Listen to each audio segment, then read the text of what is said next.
Hey everyone, and welcome back in to Get Tilted, your favorite DFS show. We are not on Thursday right now. It's now currently Friday.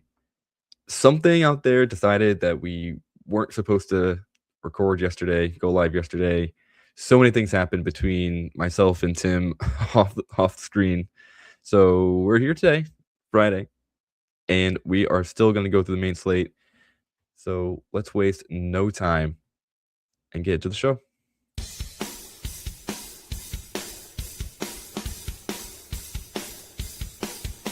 You're listening to Get Tilted, only on Fantasy Now Plus.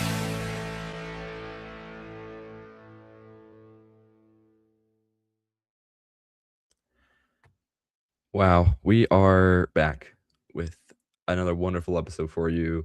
Very excited for this main slate. I am your host, Brian Rockwood. Alongside me, as always, Tim Holstad. And we have battled illness and to get to you today. Tim, how are you handling after, or how are you doing after yesterday's a little bit too much excitement? I'm good. My power went out like 30 minutes before I was going to go live solo because you had some stuff to deal with as well. And then power didn't come back for 2.5 hours. Totally fine day, by the way. No weather. Just apartment complex's power was just like, nah, I don't want to. So, and then I came back to the news of Kyle Pitts going for 40 fantasy points. So it was a day. You didn't have that on your bingo card? The 150-yard, 3-touchdown performance from Kyle Pitts? Unfortunately, it slipped my mind. I did not have that in my predictions. Someone out there put Kyle Pitts as their captain in a showdown slate, and they are stoked. They could not be more excited to see the biggest meme turned it's like redemption story almost of Kyle Pitts.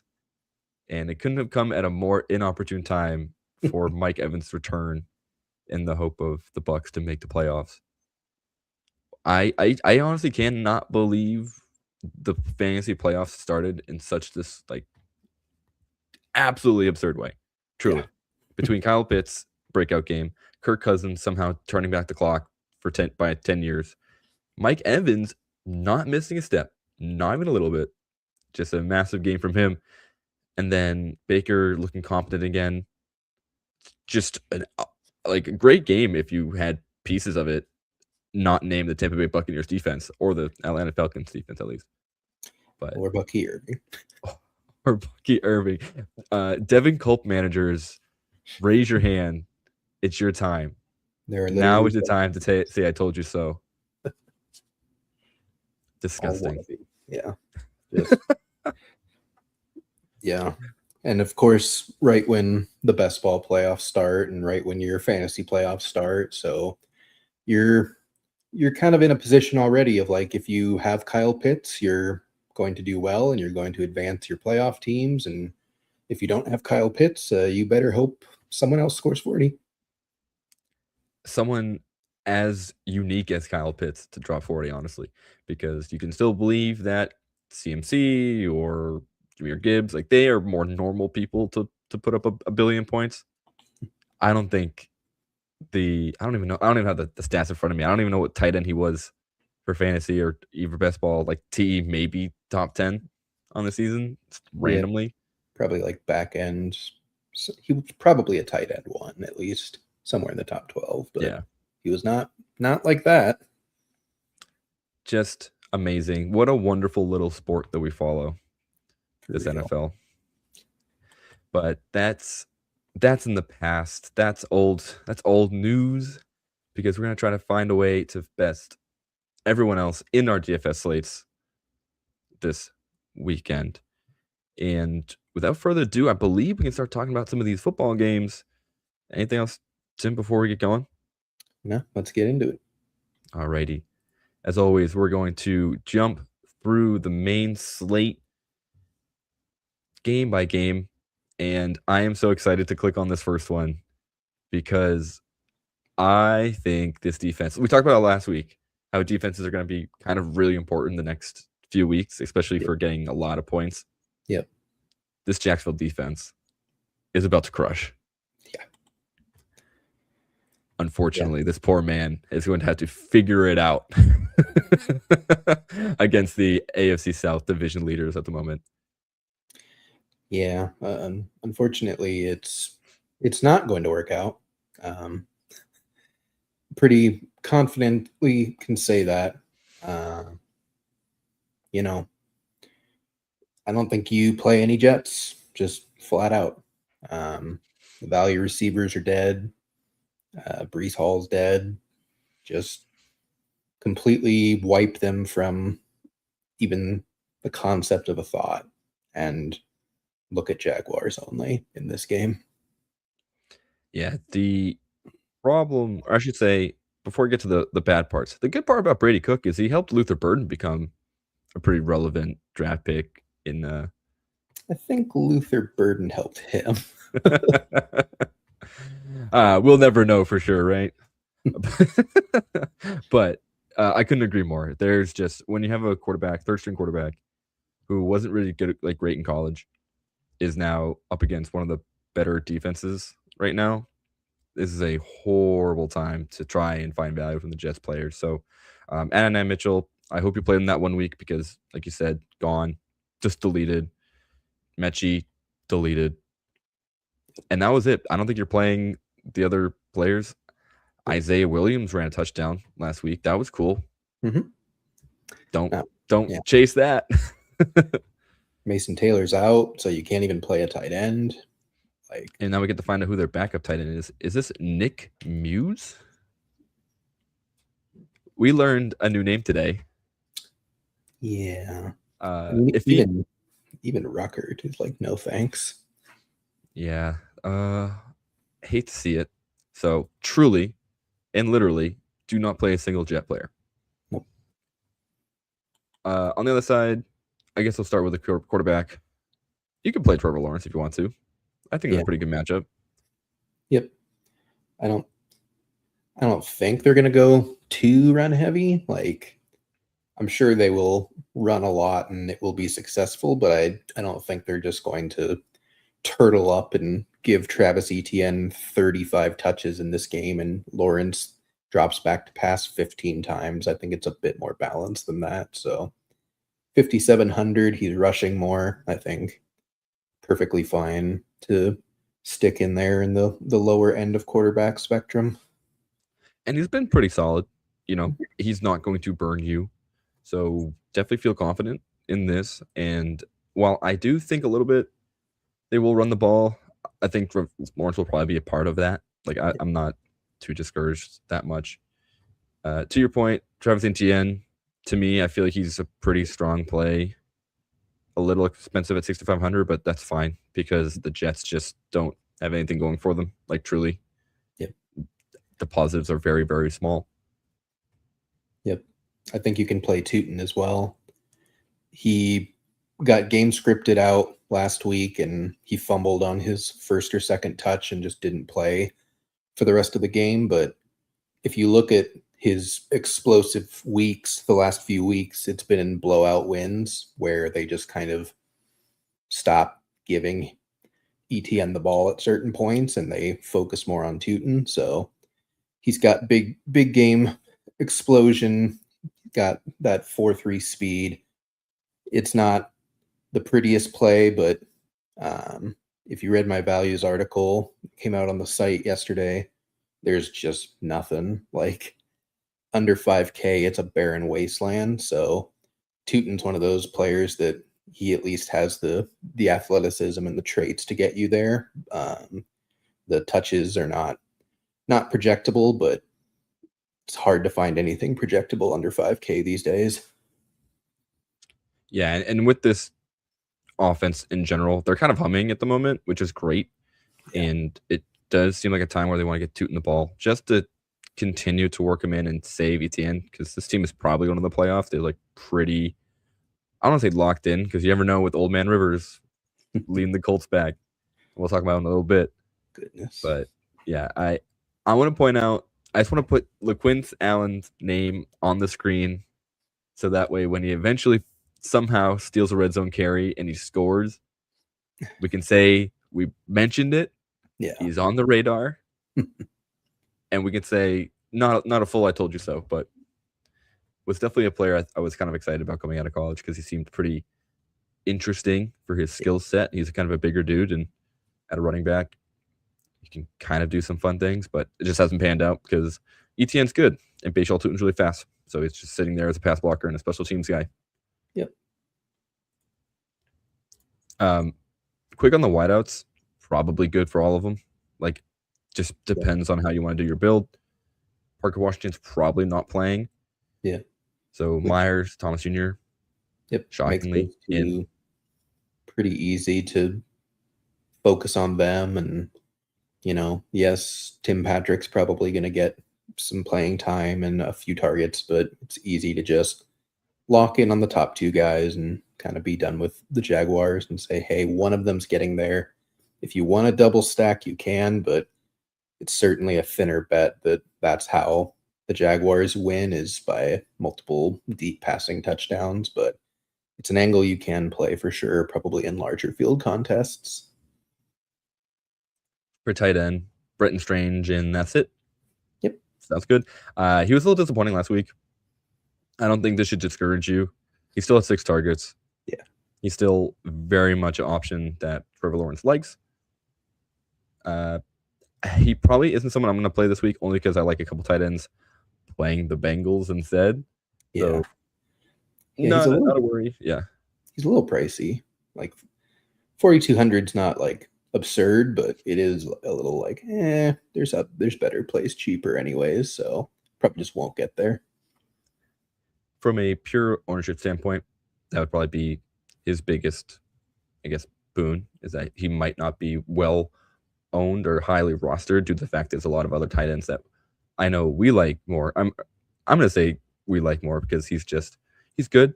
He's fine. Yeah. He's going to get a lot of targets and a lot of yards. Yep. He just might not be that difference maker that I think a few other tight ends on the slate can be. Yep. And yeah, defense. Oh my God, please play the Jaguars defense. Yeah. It might not be fully to the Seahawks level of the past 2 weeks, but it could.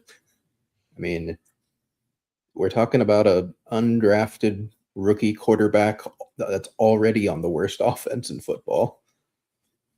There's not a lot to worry about, truly. I think at most we see like a Breece Hall breakaway, like screen maybe. Yeah. There will be plenty of interceptions and sacks to make up for that. I promise you that. That's it. That's it for the Jacksonville, New York game. Oh my gosh. DraftKings, please let me just click the teams. There we go. All right. Browns. Bears. This is a game that I have no idea. Tim, you might have a better grasp of what's going to go, how this one's going to play out, but these are two teams that I can't predict anymore. They're unpredictable. They have two of the probably 3 most like live wire random quarterbacks in the league, and it's going to be bitterly cold. I'm talking like 10 degrees as the high, something like that. No snow, but it's just going to be frigid outside. And a lot of the running backs and skill players on both sides are built to play in those conditions. They've played on the East Coast in college and stuff like that and on previous teams. But Caleb has been a West Coast quarterback his entire life outside of that 1 year at Oklahoma, which still isn't really cold. And yeah, Shadur was in Colorado, but he was from Florida before that. So again, we've got like two unreliable as it is quarterbacks that are now playing in temperatures that aren't really conducive to them playing well. So if you want to play an angle and just say that this is just a run game from both teams, like I think that's a perfectly fair angle to look at. Quarterbacks they're going to be very low owned, both of them. They don't project well, either of them. So I will never say no in large field, but certainly not in the pool for smaller field tournaments. And what's really tough with the Bears in general is that they want to run the ball a ton. Yeah. So when you look at Caleb Williams and you kind of just look at what he does as like in the opportunity he gets to throw the ball, he does throw the ball a ton regardless of how much they run the ball. I'm surprised that he threw the ball 35 times against the Eagles where they ran the ball for over, I think they eclipsed 300 yards. Like Pretty that close. seems shocking to me. But yeah, truly flip a coin. You're going to get 25 one week, 10, 22, 10, 15 against the Browns defense that's going to look to really prove themselves again after losing to the Titans. Yeah. Yeah. We'll see. This is at this is at Soldier Field. So Yes. the Bears do have that home field advantage. Will Shedeur do anything with that? Will he crumble under the pressure? Will he once again rise to a monster fantasy game like he did last week? That I'm not so sure. The Bears defense is much better than the Titans defense. Yeah. But you never know. And that's what you said. Like you truly never know with these players. Yeah. Because they do have the small bits of like, wow, that was really good. But then they have a lot of what are you doing? Yep. Well, and controversially from last week, but it applies to both teams. They don't trust their quarterbacks in the red zone. Like if you've ever watched a Bears game this year, the instant they enter the 10-yard line, it is hand off to Swift, hand off to Monangai, hand off to Swift, kick a field goal if you don't score any of those three. Like the reason that Caleb is volatile for fantasy is that the only way he gets touchdowns is deep passing touchdowns. Like they don't run short concepts in the red zone. They don't do anything. They don't even do screens. Like it's just run the ball every time, and it's working for them like very well. So, and then obviously with what happened at the 2-point conversion last week in Cleveland, like it's obvious that Stefanski doesn't trust Shedeur. I think it's very obvious now that Shedeur was purely the owner's pick, and this coaching staff did not want him on this team. They did not want to bring him in. And we're kind of seeing that play out on the field, which is not really what you want. You would have loved the coaching staff to just give him the ball and say, go win, and they just won't. So I think, unfortunately, it's kind of just you're going to get lucky every once in a while on both quarterbacks, but you will never be able to reliably say this is the spot for them. Unless it's against the Bengals, truly, or the Titans again. I think you've kind of missed that window. Yep. Which is, you know what? It is what it is. And that's kind of why DFS is so fun, because you can play certain players in certain spots that should crush. And there's one player I think in particular, actually in the next game, I'm very excited to talk about. I feel like there's a lot of players in the Giants Commanders game, that we can like from DFS. But I'll keep it into this game because, Judkins, Swift, Monangai, like just like you said, they're going to do numbers if the game allows them to, because just of the offensive philosophies on both teams, right? I kind of jokingly, hyped up Monangai before the season. Yeah. Because I knew he is very much more of a pound, like a pounder type of running back, but he has a lot of ability to move through the line in small spaces. I'm just happy that the Bears see that too, because this 1-2 punch that they have going on is pretty awesome. Yeah. He could have had a better game last week. I think he was stopped inside the 5 like once or twice by the Packers defense. Yep.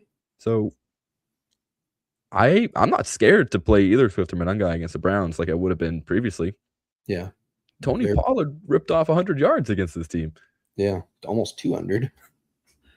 Like that shouldn't happen with Myles Garrett and Mason Graham. Though I think Mason Graham may have gotten hurt because he was on injury report sometime this week. But either way, Judkins, also should have scored last week. Yeah. I think he had his 58-yard reception down at the 2. And I Yep. think they threw the ball like twice or 3 times and then kicked a field goal. Judkins Yeah. may have gotten stopped too. Something ridiculous happened. But all 3 of these running backs should be in play if this is a route you want to go. Yep.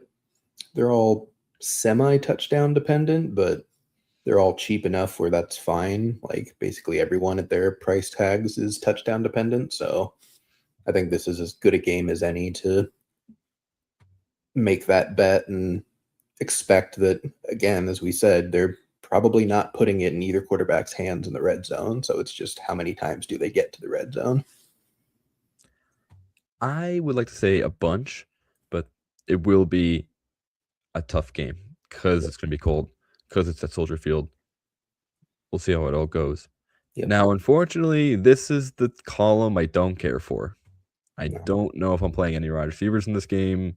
None of them really spark joy. Yeah. Especially you burnt us, Mr. Burden. He did Can't believe fine. you. Like there's just no touchdowns. Like there is no red zone targets. I can take it back. Yeah. There's nothing for these guys. And Caleb only completes like 55-60% of his passes. So you kind of have to just accidentally get the long touchdown for anyone besides Rome to pay off. And Rome isn't paying off because when they get in the red zone, they just have stopped looking at him. They're like, all right, we're just going to run it until they stop us. And most teams haven't. So Yeah. I don't even know if Rome plays again. If Rome's not in, 4,800, I guess you can go again.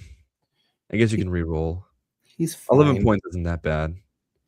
I'd probably play Loveland in that case, to be honest. Just tight end is more valuable to get a cheaper guy, and he's a bit better suited for cold, gross weather. So I do want to briefly just point to Judy.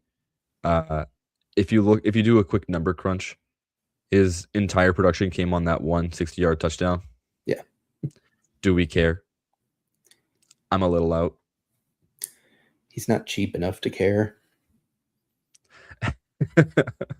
4,400, still not cheap enough. No. Fair enough.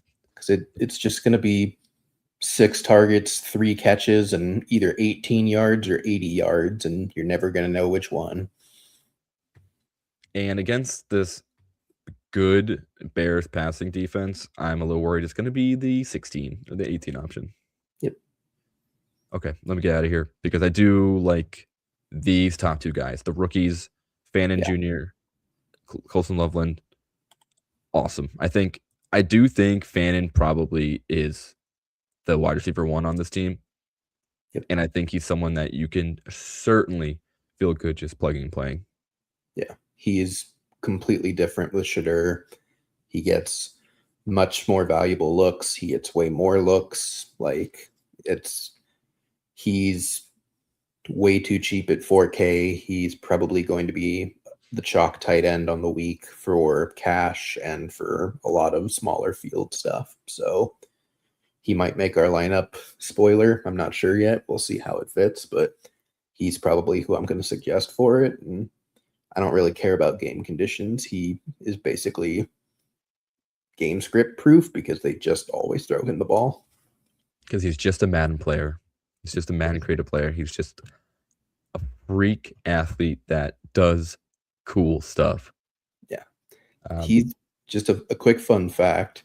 If I'm remembering this correctly, he is the league leader at the tight end position for broken tackles forced, and he is double number 2 in the league at the tight end position.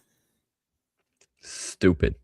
Yeah. Also awesome and really cool, especially when you look at seasons coming, looking ahead for next season. I think he's going to be someone regularly in the top performers list.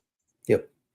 And then on the other side, Colson Loveland, he's really emerged as someone that can come through and is a target that Caleb Williams really likes. Yep. And that's great for us because he's continually kind of just this low price. because like we've talked about, the passing attack is weird at best. Yep. I like it. Yep. I think it's fine. Perfectly usable. I think if you're doing 2 tight end weeks, he's a solid flex option because he has that 30-point upside. We've seen it before, and he has a relatively safe floor now that he is the primary tight end.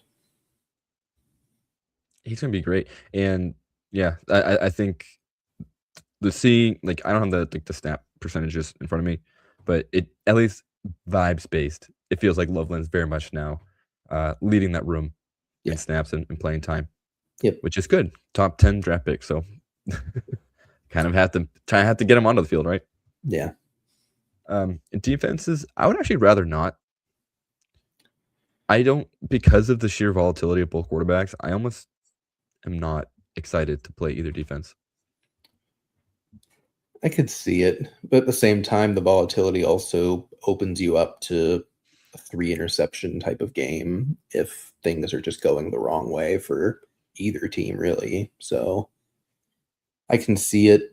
There are absolutely better defensive plays on the slate, but especially if you're trying to go cheap, I think the Browns are a pretty solid option. Just great defense is going to get at least 1 sack with Myles Garrett and can easily get some picks on Caleb. Yeah, and as you're looking at the two, this is the team that has the more upside. Yes, they beat the crap out of some really, well, I guess a really bad Vegas team, but a really good Baltimore team. Yep. But then again, they will give up points. They will give up yardage. But better defense as a whole. So like them a little bit better than the Bears. Let's jump forward to the game that I am most excited about in terms of just players, because look at this. Look at this. I think if we go through every single position, the opponent's rank are absolutely above 25. There's just simply no way. Like, we saw what we saw what the Commanders can do against the Denver Broncos. That was an awesome game from them, led by Mariota. And then we saw them somehow stumble with Jaden Daniels against Minnesota, but that's probably because Minnesota's very good defense. Yeah. Not saying the Broncos are bad. Maybe Jaden Daniels was the problem. Who knows? But I think the real issue was how bad the Commanders' defense was. Yeah. They made J.J. McCarthy look like, I guess, Kirk Cousins. Like, I don't even know what a good example would be. Usable. Decent. But yeah, Jackson Dart, he's back off a bye, a little healthier noggin than he was previously. So I think he's just a slam dunk play. I think both these quarterbacks are just an absolute smash, depending on what you want to do. Yeah, I think Mariota will probably be my highest owned quarterback. I mean, he's averaging more than 19 points per game in starts this season. His average is dragged down by the couple games that he came in relief of Jaden Daniels, but he scores fantasy points. He runs the offense competently enough, and they're facing the Giants, and the Giants really can't stop anyone, just like the Commanders can't stop anyone. So there is certainly, being a division game near the end of the season for teams that don't care, like, there is the chance that this is a gross turtle game and it's 14-13 or something like that, but the odds are a lot higher that it's 40-35 and no one's getting stops and everyone's just scoring at will. So that's how I'm going to play it. I love Mariota. I think Dart is definitely like a second tier type of play as well. I'm a little worried about his rushing. It does definitely seem like the coaching staff is trying to get him to stop. Whether he will listen or not is a different conversation, but it's not ideal that they don't want him to run in the red zone. Mariota in the same game, like, Kingsbury will happily call a designed quarterback sneak or a designed quarterback option for him. So Dart still has the ability to get there, especially against a bad defense. He has a good cannon arm. He has some solid targets still, but I would pick Mariota over him, especially being cheaper out of the two. One thing I will say about this game, I do think there are a lot of people and coaches playing in this game for a job. Like the main one, Mariota, I do think he probably just sticks around with the Commanders, because you never really know. But I do think there's probably some teams out there that are like, maybe we give him a starting shot next season. He's played very well with the supporting cast that's been. I don't know. I like the Commanders' offense ish. They're not like wildly great. Like Debo's older, Terry's older, and the running back room is weird. And he's still done a pretty solid job. And think about the coaching staffs too, especially on the Giants side. None of them are safe. So I think it's gonna be more of a scoring, more of a prove it type of game that we can really love from a fantasy perspective. Yep. Like, look at this, man. Look at this. Oh, it's beautiful. 27th, 31st. Yeah, if there's a running back that really calls to you, play one in this game. That's my one problem is like, who do you play? It's a 2-headed monster and then a 3-headed monster. I'm gonna say this. I think unfortunately maybe it's not Tyrone Tracy, only because he's the most expensive of them all, which is such a bummer. Because he's probably the one that will do the best. He'll probably give you the most because he's a great receiving back. But Devin Singletary does it too. Yeah, and he's the goal line back for a team that will absolutely not be calling quarterback runs anymore. So like he is going to get some red zone touches. And again, it's last week week 13 he got there, week 12 he did not. So what can you in the previous week, that's when Tracy went down. He had like a hip injury thing, and when it was all Singletary, he made the most, and that was against the New England defense. That's not bad, strong against the running back position. So definitely both fine. I mean, I would maybe just lean towards Singletary just because he's $500 cheaper. I think Chris Rodriguez is a player, if he's healthy, I'm probably going to slot in a lot of these lineups. He is just who they like. Yep. I don't know. He's not like an overly talented running back, but he is just a bigger guy who gets 5 a carry and is their goal line back. Yeah. Say no more. For some reason, he's better than Bill. I don't know what happened with Krosky Merritt. I really don't. Like, everything we saw in preseason, everything we heard out of training camp, like he's the reason they were more than happy to move on from Brian Robinson. And then regular season hit and he's just been mediocre, arguably bad, not even mediocre. And, he is a 7th round pick. So we probably did put too high expectations on him, just being like, running back doesn't require talent. It's all opportunity. And that's not true. But we pretended it was true because he was the more fun click, especially in, best ball and dynasty and all that kind of stuff. So he's going to be annoying no matter who you're playing. I don't think you should play him. Could be famous last words. If you see a clip next week of me saying that, it's because he had an 80-yard touchdown because the Giants suck. So you could play him, but you're hoping for a big run. I do think Rodriguez is the better play. I also think McNichols is totally fine. He is the pass catching back. Marcus Mariota or Mariota, whatever. I am not even going to get into Your call, that. whatever. Yeah.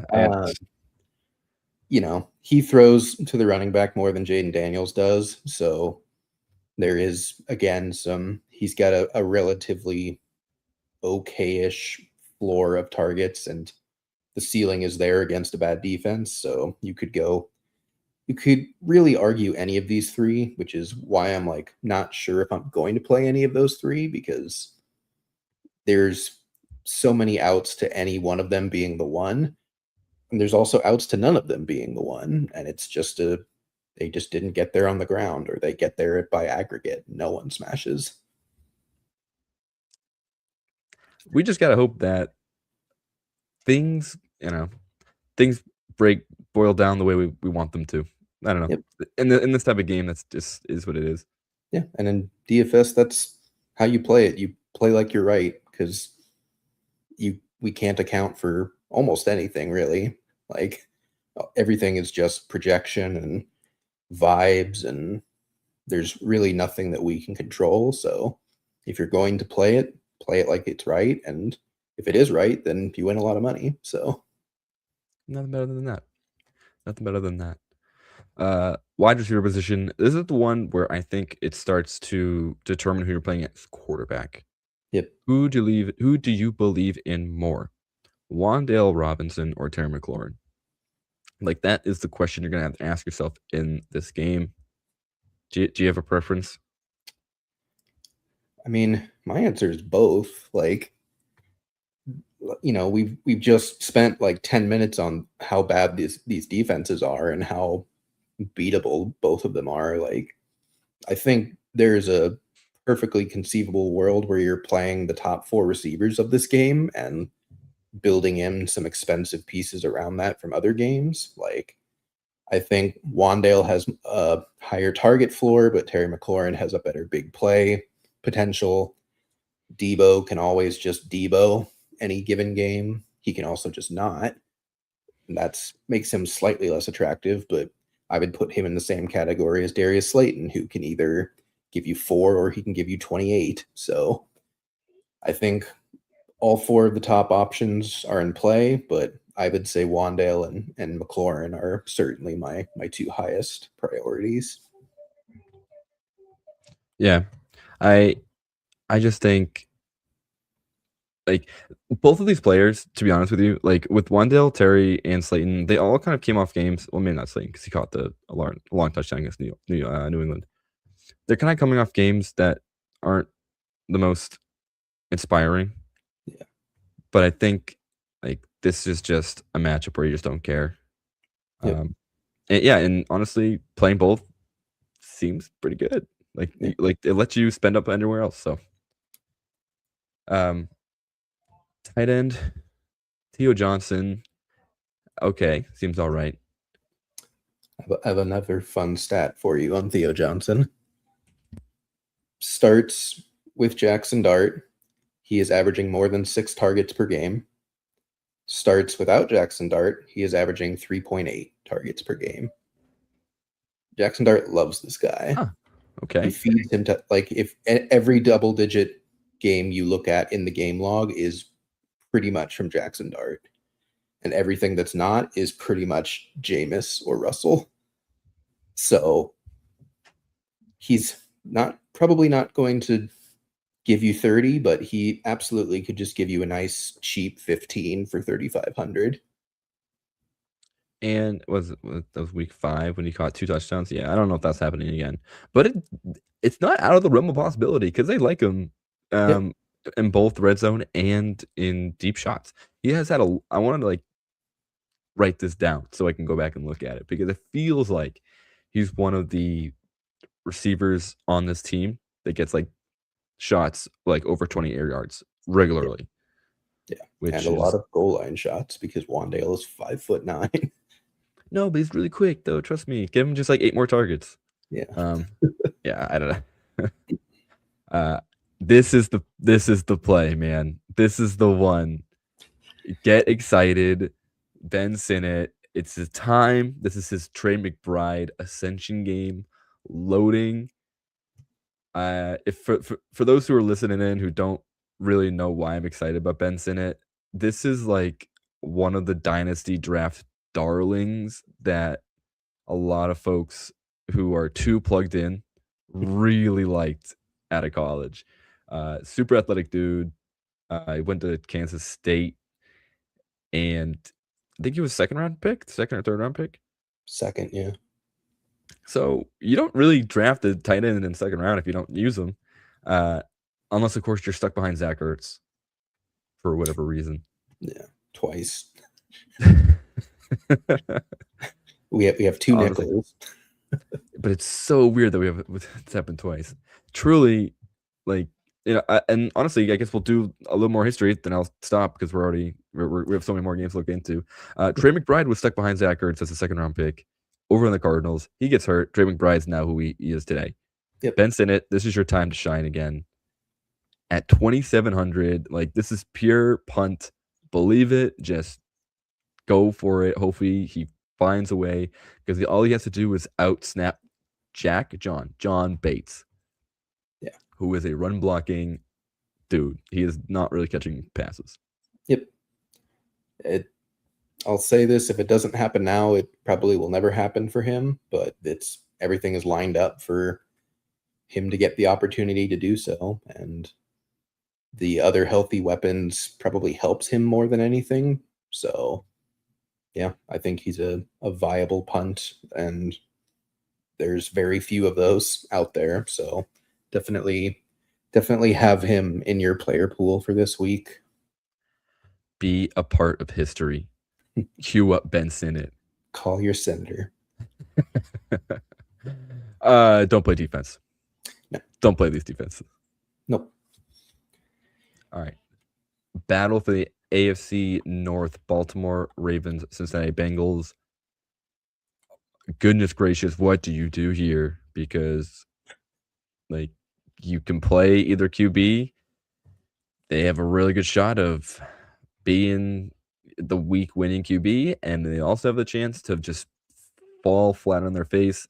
I think Burrow is more safe, oddly enough, just because Lamar Jackson has been kind of bad the past few weeks. But yeah, I believe last week he kind of got it going again. Yeah, against Pittsburgh. Better. He ran more. Yep. I don't know. Tell me if I'm playing one of these quarterbacks. I would in large field.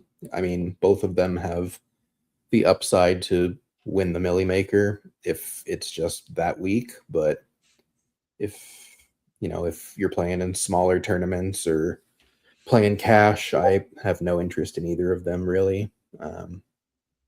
It's again, this game is -10 degrees is the projected high. It is like just disgusting this game environment, and still no snow, which is funny, but no T Higgins for Burrow. Lamar he's been so up and down since he came back from the injury. Like I can't get there in anything tiny. It's just too volatile for me. Fair enough, because truly my biggest issue with these, mainly just Lamar Jackson, is that there's no stacking potential with Lamar. So that, I mean, at wide receiver, I'll get to the tight ends in a moment. But when you look at just the options that he's throwing to, it's Zay Flowers and nobody else. Like I don't think Rashad Bateman's doing what we thought he would do. Yeah, like Zay had a huge game. This was his first huge game since week 1. Yeah. He's just a volume guy. Purely. He has 1 touchdown on the year, and it was in week 1. Like, what? That's absurd. I didn't know this. I thought he scored last week. Yeah. Okay. He will never get red zone targets. He's not big enough. All of their other weapons are big, and they have Derrick Henry, and they have Lamar Jackson. So like, he's basically the wide receiver version of Caleb, where it's like, if it's not a long touchdown, it's not happening. And you're hoping for volume. And last week he got the volume. And then in the last meeting between these two, he didn't get the volume. He got caught 2 passes. So, he's playable, but it's not fun. I am beside myself that he's about to be a 1,000-yard receiver. Like it's going, like there's too many weeks in the season left for him to not hit that mark. Yeah. This is bonkers. But good for you, Zay. The least valuable 1,000-yard receiver we've ever seen for fantasy. But he's so good for real football. Yep. But for fantasy, he's just useless. I cannot believe that. Like, look at that game log. It's just 12, 13, 11, 12, 11, like just over and over again. He just doesn't help ever, but he never hurts. Scores. Yeah, truly. I think that's just the biggest issue when we talk about it with a couple of players already today. If he just scores, none of this matters. Like this whole conversation is dead. We go, wow, what an amazing player! Like what an amazing pick. He's so good. Truly, one of the receivers in the top echelon of league, and yet, okay, he's just fine. Yeah. Okay, sure. Chase is the complete opposite of Zay Flowers. Scores a bunch of points, but not in recent weeks. But not with Joe Burrow. Interesting. Joe Flacco, yeah. But yeah, it dropped down to 8.1 this week. No T Higgins. I think if you're gonna spend up on the stack, it's gonna be this week for the Burrow Chase stack. Yeah, it hasn't worked, but you should still play it, because if Burrow is the quarterback you're playing, then like it has to be Chase to get there. So they basically have to be paired 100% of the time. And I think if you're doing that, I do think you are playing the tight end of the other team.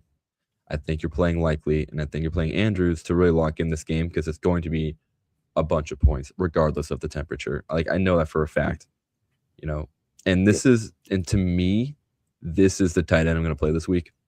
Yeah. I think Likely last time they played, he was 95 yards, pretty much had a touchdown, but just couldn't hang on to the ball at the 1 yard line. That's an 8-point swing. Yeah. I think he does it. I think he does it correctly this time around. Yep. And I think you can play Gesicki on the other side as well, because T. Higgins is out. So he's now back to being random slot wide receiver. And when he's random slot wide receiver, he scores fantasy points. So I think all three of these tight ends are viable. I think you should have lineups where you have two of them, one in your flex, and you can mix and match how you want to do those combos. But I think all three are probably three of your 6 best tight end plays on the week. Yeah, no doubt. Like, I think it's always so funny that Gesicki will just disappear for 8 weeks, 9 weeks out of the season. And then for like a 3-game stretch, he's just Superman. Yeah. No reason. It just happens. Happened last season too. Yep. I think, not to bring up too much best ball in, but if you draft T. Higgins next year in best ball, you should draft Mike Gesicki, because any games that T. Higgins misses, you basically just get T. Higgins with Mike Gesicki. So guaranteed points. And I'll tell you what, T. Higgins will miss time. It's in his contract. Quickly looking at the running backs here, Derrick Henry. Yep. I want to say yep. Yeah. Justice Hill is out. It's cold, like disgustingly cold. The Ravens have to win this game. Like they cannot afford to drop both games to the Bengals. They're going to give him the ball. Keaton Mitchell probably plays, but is not going to he's not going to take any high value touches away from Derrick Henry. So I think he's cheap. You just play him. If he doesn't score a touchdown, oh well, but that's how he's been all season. And it's just kind of the process of he can also score 3. So you should play him at least a little bit. In the opposite side, Chase Brown, very similar to me. I think he is losing some touches to Samaje Perine. I don't think it matters. I think he's just a little better of a player. He's a much better passing down back. 7 for 7 last time these teams faced. I see something very similar this time around too. And, the Bengals are at home this time around. Hopefully should be even better. But I think both running backs are in play. This is kind of now, a bunch of expensive options, but they are options that should return value pretty safely, in my opinion. Yep. And don't play the defenses. Please don't.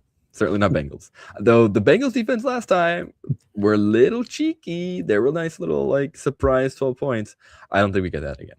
I think that's very much a one-time weird Lamar still hurt type of weird Thursday night. Or that was a Thanksgiving game, a Thanksgiving night game, or the Monday after. I don't know. They had an island game. Sunday night, maybe. No, it was Thanksgiving. Yeah, because Joe Burrow asked, "What is this?" And it was like a crab, and he was like trying to eat a crab or something. Do you see that clip?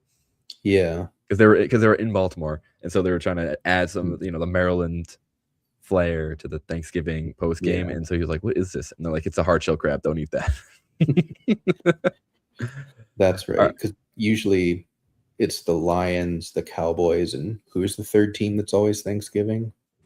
I think it's just whoever people think would be fun. There's probably a method to that madness in terms of the third team, but yeah, it's always Lions, Cowboys for sure. And since they played each other, it opened up another game. I was like, since when do either of the Bengals or the Ravens play on Thanksgiving? And then it makes sense since Cowboys and Lions played each other, and usually they each have a slot. Yeah, no, Cowboys played the Chiefs, and then the Packers played the That's Lions 2 weeks ago, man. Who knows? What even is the passage of time? What even is today? It's all wacky anyway. It's Friday. For some reason, I just think we're having a Saturday game too. Goodness, lock in, Brian. All right, let's head over to Houston, where Jacoby Brissett will once again attempt to do the unthinkable against the best defense in the NFL. Just play him. He's just getting cheaper, and he just always puts up 20 points. He did it against Seattle. He did it against the Rams. Like, I know the Texans are just as good a defense, but I don't think they're like markedly better than the Seahawks are. I think they're in the same tier. And the recipe for this game almost certainly is going to be the Texans jump out 14-0 because the Cardinals can't run the ball because they have their fourth and fifth string running backs running it. And then Jacoby throws 50 times. Like, he just does it every week. And yes, he might throw a pick or two. He does it consistently. He's also throwing 2 to 3 touchdowns. Like, it just happens every week. And until it doesn't, play him. It's so amazing to me that this offense can work this way with Jacoby Brissett, but not former MVP Kyler Murray. It is just, from an outsider standpoint, it's just fascinating, and I could not imagine how frustrating that is as a Cardinals fan. Yeah, I mean, I've broken it down on Blue Sky before, but basically, this offense is the worst possible schematic offense for Kyler Murray. It's a offense that requires taking the ball under center, play action, and standing in the pocket and delivering the ball deep. And Kyler does 0 out of those 3 things. So it's just was never a good fit. And for some reason, the offensive coordinator refused to adjust his play calling to fit Kyler and instead tried to get Kyler to fit the play calling. And that's what you got. And then you got someone like Brissett, who's a much more traditional stand in the pocket, Big Ben, gets smashed, doesn't matter, throw it deep, and it works great. So I don't think Kyler's bad. I just think this is the worst possible system for him. I couldn't agree more. And truly, I do think it's a little on the OC, but hey, you play with what you got and you do what you think you can do, and you win 4 games and lose a bunch. Yep. Unfortunate. Oh, cool. Well, this is a kind of a fun question. Pick one: Juwan Johnson, Jordan Addison, Alec Pierce, Romeo Doubs, or Jaden Higgins. To me, this one's a layup. This one's probably Juwan Johnson. I imagine that's the 49ers receiver, Juwan Johnson. I think he is just the number one of these players that is probably the most reliable end zone target. I think you mean you do mean the Saints TE? Oh, okay. Yeah. Then no. I mean, could still be him. I would probably go Jaden Higgins. Like, we'll talk about this in a couple seconds, but Higgins is very clearly the wide receiver 2, like in the second option in general for the Texans. The Cardinals defense is banged up beyond recognition. They're tied for the league lead in most players on IR. So, Nico's probably going to get there, but I think Higgins could also get there. It's really just, it's kind of a coin flip between Johnson and Higgins. I think Higgins has a slightly better ceiling and Johnson probably has a slightly better floor. So choose which you need more. Typically, I would say Alec Pierce, but how do you predict Phillip Rivers' first game against the Seattle Seahawks. Yeah. Truly, that is a gamble I'm not willing to take. I don't even know if it's going to be Rivers. Like Leonard's fully healthy. They might just no. like That will be Riley Leonard. he's off the injury report. And Oh God. like if it is Rivers, it might be good because he has no other choice but to stand in the pocket because God knows he can't move. But We'll see. It's bad. Well, yeah, and Romeo Doubs and the Green Bay Packers as a whole, just a dart throw every week. Truly, like Christian Watson right now, I think is clearly the number one on that team. Yeah. And are they in our? Do we have a chance to play Christian Watson? Yep. We do against Denver. Goodness gracious, we have so many games left. 2-hour show, folks. Oh, sorry everybody. Thanks for hanging in here. But yeah, I would probably pick. I want to pick Addison, because JJ McCarthy really likes Jordan Addison. I don't know if that's going to work again this week. Yeah. I swapped at Merida for Kirk last night because I had a feeling. Look at you. Look, if you have that foresight, I am proud of you. Congratulations on whatever you do for DFS or fantasy this week. 'Cause it's probably going to pan out. Yeah. Great call on that one. I mean, the Tampa Bay defense has been disappointing recently, so I think that's a great read on your end there. I want to look at Minnesota. They are not on our slate, so we don't. The Sunday night game, and they are who are they playing? Do you remember? Off the top of your head? No, I know the Monday night game, but Sunday night is escaping me. Mr. Vengeance, do you know who the Vikings are playing? I could easily type in ESPN, but my keyboard's so loud. I don't really want to do that to everyone's ear holes. All right, we'll go back to that in a second. But they're playing Dallas. Oh man, I really want to play Edison, but probably not. JJ McCarthy's probably gonna get. If you're facing Kyle Pitts, play Addison because his upside is far higher than the other two. If you're not facing Kyle Pitts, I would go for floor personally. Yep. I think that's just kind of the right answer. Okay. So I faced Bijan. I guess that's not the worst. I mean, that sucks, truly. 25, but that's about what you expect out of him. So yeah, I would say in order, I would probably go potentially Higgins, Juwan Johnson, Jordan Addison for floor. If we want a big play, Jordan Addison is the play. Yeah. This is the person who's going to be throwing it to Jaden Higgins. I don't know what happened. I don't know if he's good anymore, but this is a good get right game. In theory. In my mind, at least. Yeah. I think he's playable. He's cheap enough that it's not going to kill you if he only gives you 12 to 15 points. You're going to hope for 25, and he basically has to get there on the back of Higgins and Nico Collins, which he absolutely could, as we saw Stafford do last week to this defense. But it's a thinner bet. I would probably choose Brissett over Stroud if I had to pick one, but I think both are kind of in that Trevor Lawrence tier of just like good, solid, under 6K quarterbacks that you feel perfectly fine playing, and you can see the floor and the ceiling on all of them. Yeah, and it's just a conviction play. Who do you really think who will score the 3 more points that you need to, cash out in your lineups? Yeah. Running back is relatively easy in my book. It's play Woody Marks, and that's it. Yep. Done. I don't think there's really much discussion on the 3 Cardinals running backs. No.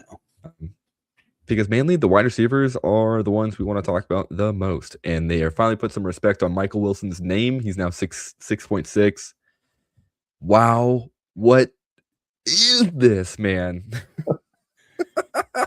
They've been leaving this guy on ice for the past 2 years. Yeah. And they said, you know what? Let's wait till our 4th overall pick gets hurt, and then we'll put a real secret weapon on the field. Yeah. I don't care that he's facing the Texans. I don't care that he's almost 7K. You play him. They have no one else to throw the ball to besides Trey McBride, who you should also play, regardless of price. This is like the Bengals last year, where it was just Burrow, Chase, Higgins every week. Doesn't matter cost, just do it. You just do it with Cardinals right now. It's as long It's as Harrison's just out. it's just good business. Like Yep. he is like on the same vein as talk about Zay Flowers being a 1,000-yard receiver. Michael Wilson's about to do it, and he didn't even freaking play for the first 4 or 5 weeks. Like That's the depressing part. He did play. I know, That's I'm sure how he had bad a ton of Kyler snaps. is.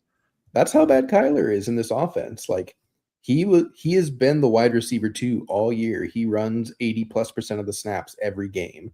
They just don't give him the ball. And then Brissett comes in and it's like, I have an idea. Let's throw the 3rd round pick who was talented the ball. We're finding success. That's crazy. Unfortunately, all of our defense is hurt, but Yeah. at least the games are competitive, somewhat. Yeah. Play him. I'm a Dallas fan, and all I think about is Jefferson Addison balling out on our defense. Look, the Dallas defense isn't the worst anymore. They're still bad. Like it's still pretty bad, but at least like they look semi-competent. Yeah, they can with stop Quentin the run Williams. now at least. And that's half the battle. It took Jerry Jones trading so many good pieces, but they finally can technically stop the run. But they figured out some of the real good pieces. I scooped up Michael Wilson after losing Drake London 3 weeks and secured my playoff spot, due with a Hail Mary. We even said it on our show real quick that you shouldn't really look at Michael Wilson as an option in DFS a few weeks ago because nothing, and I like truly, like, in all jokes aside, like nothing analytically, nothing like tape wise would have told you that Michael Wilson will like ascend to the way that he has right now. And and if anyone out there like can correct me if I'm wrong, but like it was really just like the baseline stuff of Michael Wilson, or like a good draft capital. He's on a team that needs a wide receiver. He just has to work on, becoming an NFL wide receiver. And if those things hit, he's going to be good. Yeah. He had a few injury problems in college as well that I think knocked his stock down a bit. But I mean, he was a solid producer at Stanford. And like that's unfortunately another knock against him. And that, like, not to keep going on the Michael Wilson show, but like Stanford's not really a football school. Yeah. I mean, just pull up his game logs again. Like look at this. His low as the primary wide receiver is 15 targets. His low. That is, like, I love them. Like, I mean this. I love Jacoby Brissett and Michael Wilson because they are doing like the simplest thing. It's just the simplest thing. Throw it a lot to your good player. And things happen. Yeah, it's what we beg for in fantasy. And someone's finally doing it, and people are just like, but what if Jacoby Brissett pumpkins? It doesn't matter. Just play it. He has figured it out.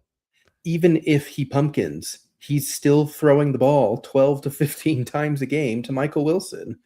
And all Wilson has to do is score 1 touchdown and catch half the passes, and you've got a great play. It doesn't matter how expensive he gets. Like when Marvin Harrison's gone, you're playing Michael Wilson and you're playing Trey McBride every time.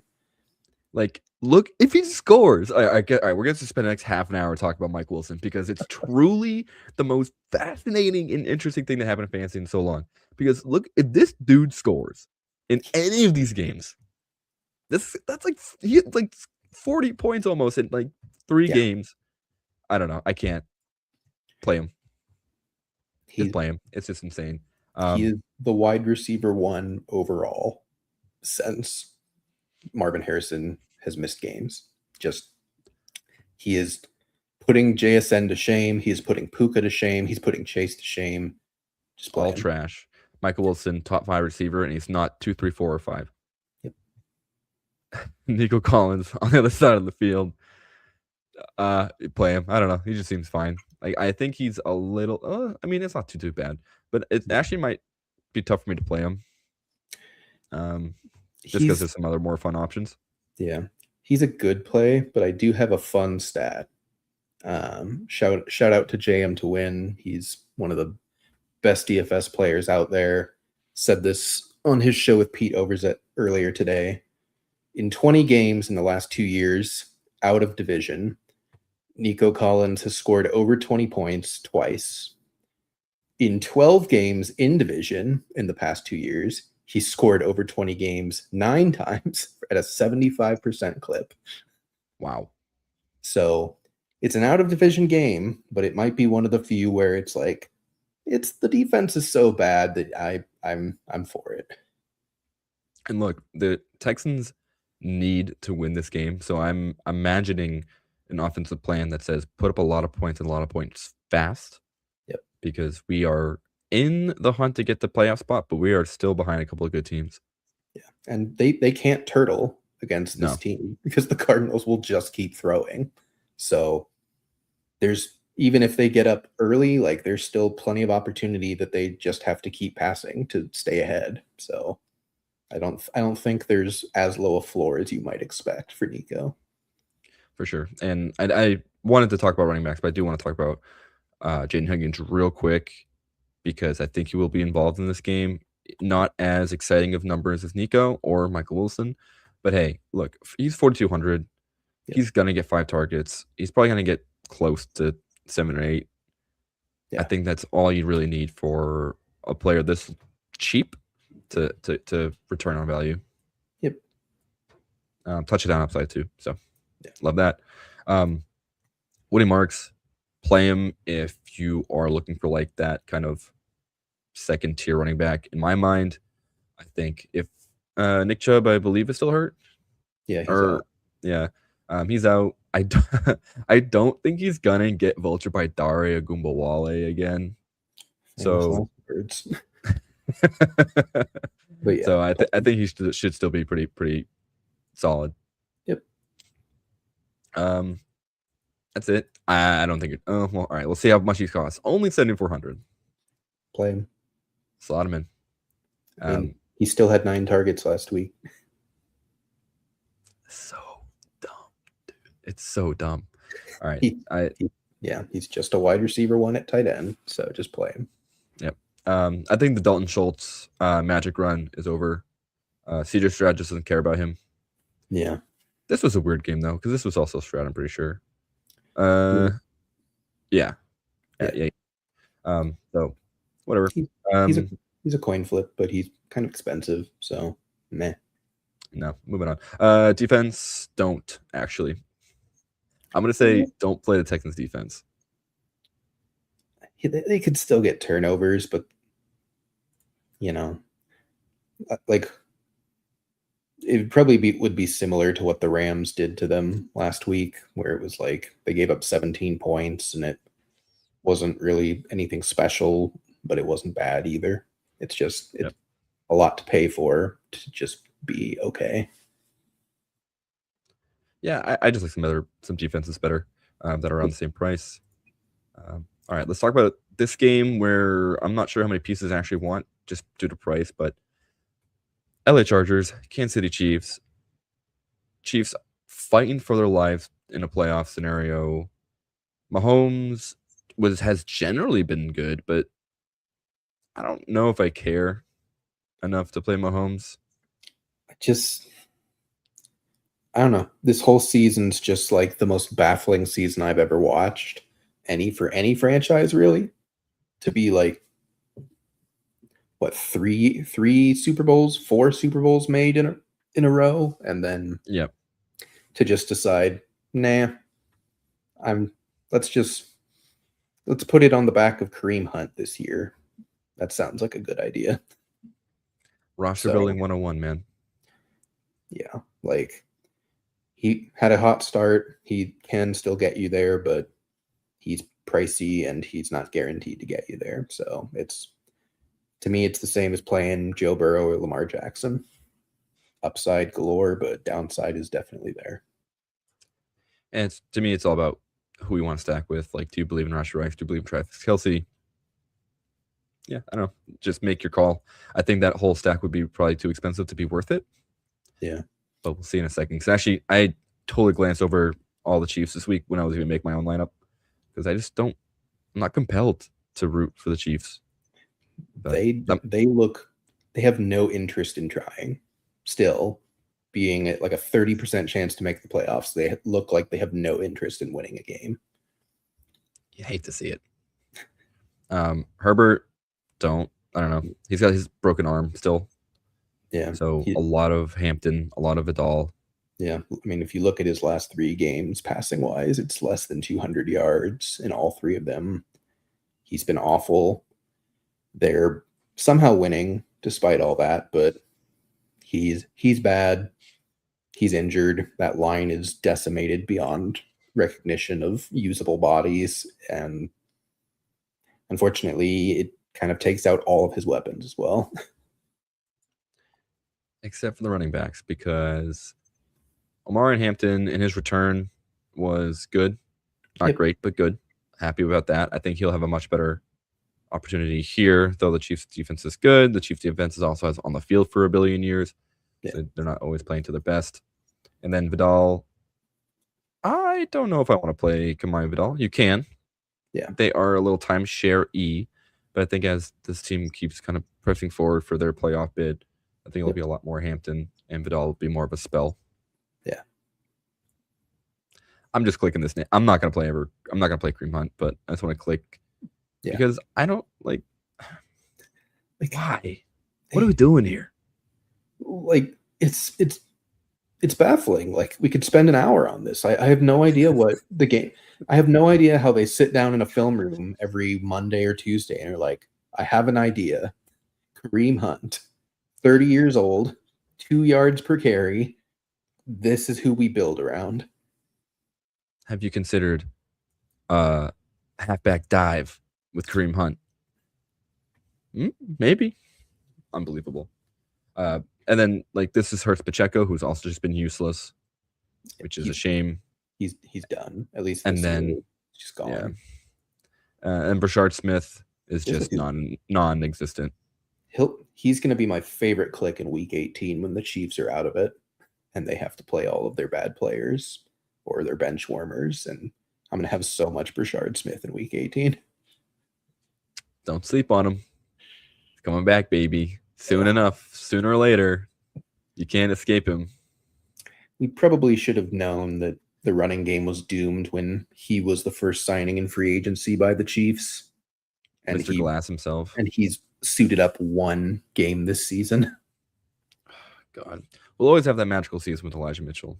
Yeah. But, yeah. Yes, I don't know. None of the running backs really spark a lot of interest here. Well, wide receivers, Rashee Rice, like I said, it's just so expensive, man. Like, Rashee Rice is truly a great wide receiver. Yeah. Like, very, very good. He kind of disappeared against a good defense.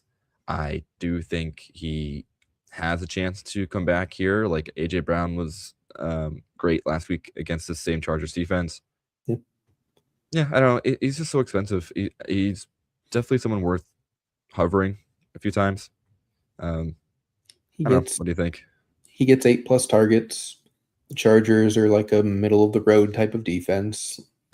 I think he's just going to go back to being good, to be honest. And he'll probably be lower owned because people will see last week and be like, ew, what if that happens again? And it might, but it's not very likely, to be honest. I mean, he's consistently just been over 20 points for most of his games that he plays, and even the ones he doesn't, he's still getting 8 targets, and it just doesn't hit that week. So I think you play him relatively confidently, and I think he's someone I would probably rather play without Mahomes, because Mahomes needs other pieces to get there, and I don't really want to flip 6 coins on which pieces those would be.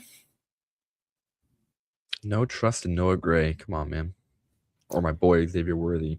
I mean, Hollywood's out this week, so it's in theory more condensed, but the Chiefs don't operate that way. They're just going to put Juju Smith-Schuster in that role instead, and it's going to be disgusting because, yeah. Man, like they just playing all the hits from 2019, man. We always forget that Matt Nagy is their offensive coordinator. And I don't forget ever. Every day. We need to bring that more to the forefront of, like, as a reminder, this guy that was awful as a head coach and wasn't really that good before he was hired as a head coach is still their offensive coordinator. It is not Andy Reid. And Andy Reid, for some reason, thinks this is a good idea in consecutive years. Yeah. Once in a while, you rely too much on the magic of Mahomes, and you forget who else is in that coaching staff, and you're like, oh, right, Nagy does hurt us. I think they'll figure that out after the season, surely. Lam McConkey, I don't think you can play him right now, which is a true bummer. A lot of fantasy teams I have were relying on this man, but Herbert hurt hand, no good. I don't think you're really playing any of these other wide receivers. I think you can kind of get like I don't know, if you're really desperate, don't do this. That's too desperate. No, this is too this was fun though, huh? Remember this? Mm-hmm. That was cool. And I never played him because I was like, oh, it was 1 week, and then he did it again. It was 2 weeks, and then he did it again, and then he stopped right when I started playing him. So he heard you. I just want to check on the QJ price because it didn't go that high. Because at one point he was like wide receiver 1, on the season, and then I don't know. Around that happened. That is true. Who's also unplayable. I know. Sweet man. What a time again. Yeah. What a time. But no one's playable for the Chargers. Just Hampton and be done, unfortunately. Yeah. And I don't even think you can play Kelsey. Like you can. I should say this. But at 4,900, it doesn't like that's like a dead zone for me for tight end. Like if you're approaching 5,000 and you're like maybe, I'm out. I would just rather just pay up for McBride or go down towards Ben Sinnott. Like I could see them doing something stupid and being like, he had a terrible game last week. We need to get him involved in this game. But like, that sounds gross. Still sounds like Matt Nagy. Yep, that unfortunately, that sounds exactly like what he would do. Dude, why does Casey have so many tight ends? And they all play. Anyway, sorry. I won't get too distracted because Jared Wiley wears number 12, I'm pretty sure, which is disgusting, and this should be changed. ban tight end numbers not starting with 8. All right. I don't know. Do you want to play defense here or no? Casey and LA. Neither of them are super exciting, but I think they're both playable. I don't think either offense is going to try. So I think if you play one, you're playing the Chiefs. Yeah, you're just betting on Herbert's not going to run because he has a broken left hand and he's not going to pass that much. So can you get to Herbert and will he make a couple mistakes? Which probably they're going to blitz the crap out of him. That's for sure. All right. Battle for the AFC East. My boys, New England Patriots, hosting the Buffalo Bills. I think we got a lot of pieces here, including the QBs. Yeah. I don't think we need to talk really about Josh Allen. I honestly don't think we need to talk about Drake May. I think both these players are just great and playable. I don't think you stack either of them. I that really don't. Also a thing because I don't care for Stephon Diggs. His ceiling is not worth it. If anything, I'll play some Kayshon Boutte. Yeah, he's fine. He's the Tyquan Thornton of the Patriots, but better. He actually gets more intermediate throws and middle of the field stuff, unlike Thornton. So somewhat more relevant. But yeah, he has a lot more upside than Diggs. I hate this, but he does it. But he gets 4 targets a game, which is Matt Collins' revenge game. Oh, I forgot this is the Diggs revenge game. So maybe we do play Diggs here. Yeah, that was his 110 yards last time he faced them or whatever. Yeah, he balled out last time. 140. Woof. Yeah, maybe play Diggs. Is it a revenge game if it's the second game though? Oh man, dude, that guy has a lot of hate. That's true. he is a very vindictive person from what I can tell. So it might be in the cards that he does it again. Can you sell me on Khalil Shakir as just like a player in general? Because I'm not sold in any format or including real life football. He's Wan'Dale Robinson, but 2 inches taller. I like that. Let's get elevator pitch. Sounds good. He gets targets for some reason. He gets 3 deep targets a year. He scores on all 3 of them, and those are his only 3 scores of the year, and that's it. That's the game plan. Roger that. I'm making a face because how do you get 7 catches for 40 yards? Is your A dot like -2 yards? Like, what's going on here? Basically, Whatever. it's a team with 6 slot wide receivers, and he is the primary one for some reason. You just gotta have it sometimes. I don't think you're playing any single other player on the wideout side for either team. Don't. You will be tempted to. Don't, just because he's so cheap. Same thing. Don't. He's getting like weird, like valuable targets. Like Gabe Davis has gotten a bunch of I should say a bunch. He's had 2 targets in all of his games, but he's had a few like red zone slant targets and like kind of red zone 50-50 balls. Yep. What are we doing? What are we doing? Same thing with the Chiefs, man. The Bills and Chiefs clearly are cooked when they're relying on very mediocre players to get them across the finish line. Yep. Running backs, James Cook. Play him. I think you can. It's scary. He's expensive. The New England defense is good against the running back. I don't think they have Milton Williams though. Yeah. So that will give him an opportunity to be great. So feel okay to play him. Yeah, I've stopped resisting the James Cook experience. I used to very much just be on the side of he gets 60% of the snaps. I'm not interested in that at any price. And then he's just keeps burning me at 60% of the snaps, no matter the price. So just play him. It's never going to be there in theory, and it just always works out for the most part, especially this year. So just play him. For the Patriots, I don't know. They're also in the realm of we could play this exciting young athletic running back, but instead let's play Kareem Stevenson, Ramondre Hunt over here instead, and it works, so they just keep doing it. And Henderson also works, but they don't do it. So I don't know. Did you see that Ramondre Stevenson was the recipient of the Angry Run Award from the past week? I did not. Or maybe 2 weeks ago against the Giants. He had a 2-yard run, or it might be like a 2-yard screen pass, but he threw a dude out of the club. So that's the perfect description of the Ramondre Stevenson experience. He had a 2-yard run, but boy, was it awesome. Man, did that rule. And he held on to the ball. So all of New England was excited about that. Yep. If you're playing one, play Henderson, please. He is so much more explosive. Yep. Holds on to the ball. And I think the Patriots cannot ignore the fact that he just brings an element to their offense that is so much better than Ramondre. And it's silly to me to try and hide that any longer.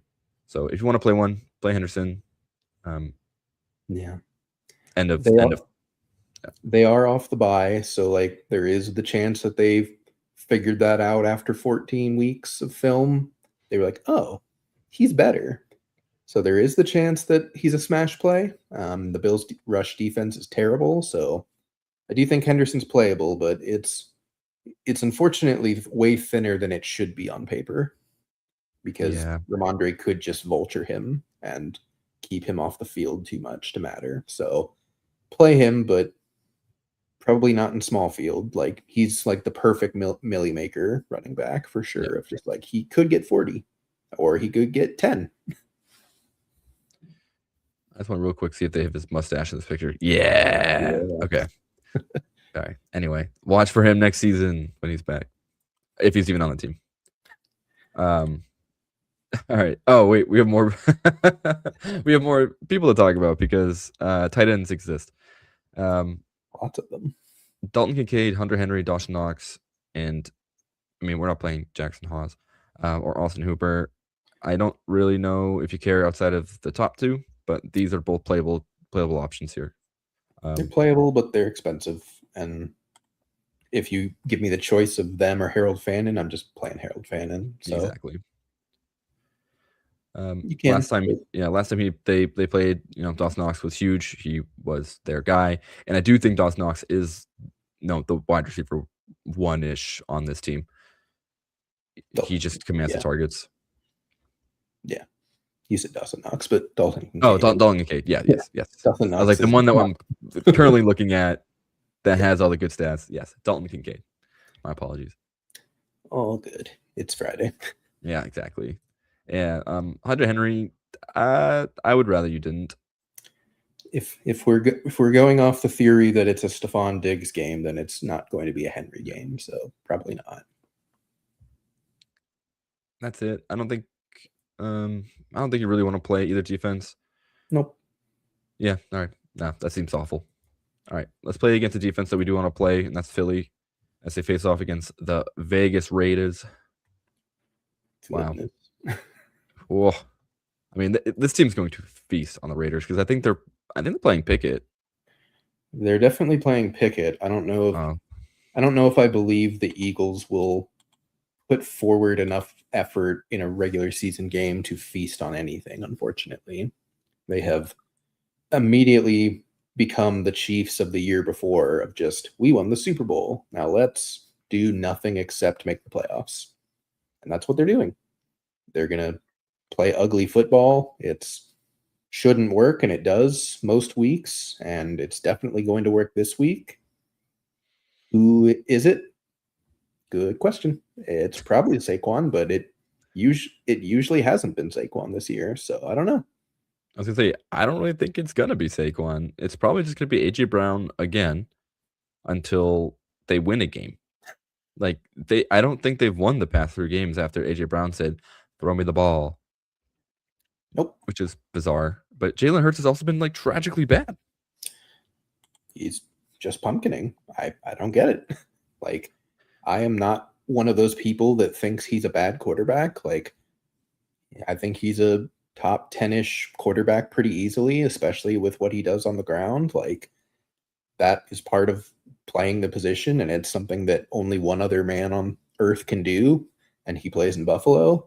Like, yeah, he's not Tom Brady as a passer, but he's also not Kenny Pickett as a passer either. Like, he's competent. I don't know what's going on. Again, I just don't think they care. Like, they are putting forth the minimal effort every week and seeing if that gets them a victory or a loss. And until they need to care, they're just going to keep doing it.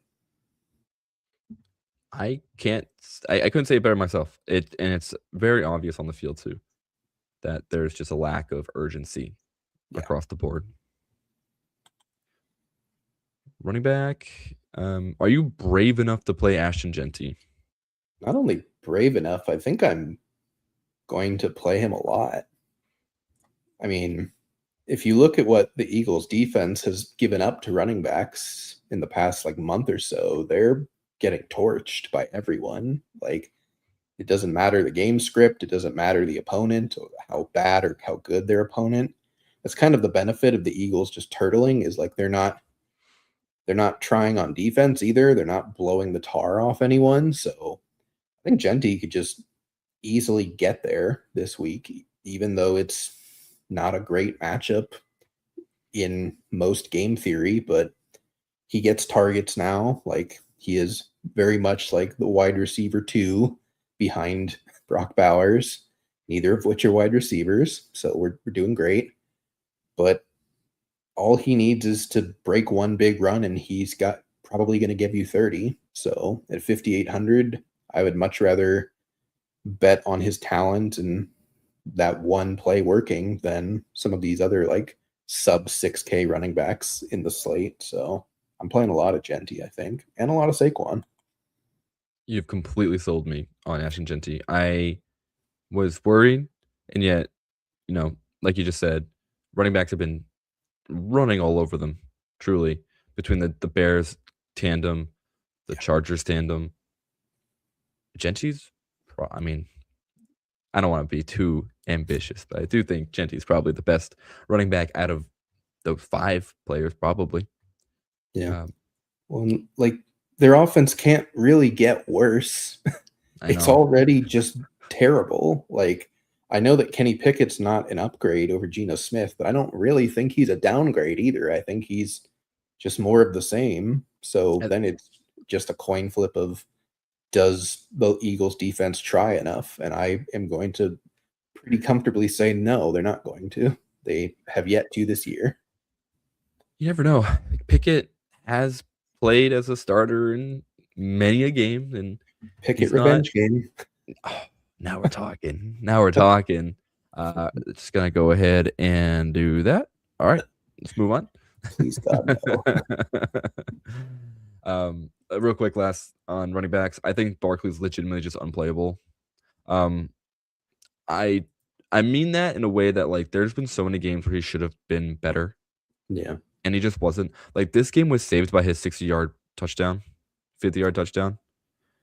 Because that was an 11-point swing. Otherwise, he would have just run for another 15 rushes, 70 yards, ho-hum, just like, I don't know, day in, day out kind of running back. It's kind of what his season last year was, to be honest.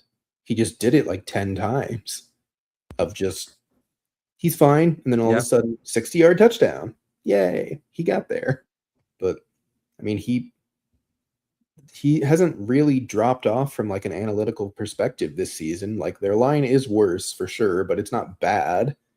He just isn't getting the 60-yard bombs. And, you know, I think he's kind of in a similar position as Genty of like, it's either not going to get there or it's really going to get there. So he's 2,000 more than Genty. So if you don't want to do that, totally understandable. But I do think there's easily a world where he just gets there and you're like, how could I have not played Saquon against the Very Raiders? True. That's a great point.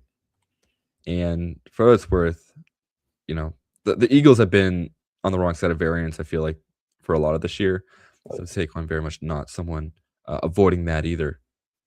So who knows? Maybe this last week against the Chargers, that was the corner Saquon's turning to be like, all right, playoff mode. We're gonna get there. We gotta hurry up and win this division and get there. Wide receivers. AJ Brown has been hot. Yep. I think it continues in this game as well. Yep. We know he's good. Yeah. We know he's good. Just play him until he stops being used at this point. I think Devonta Smith is a perfectly fine play.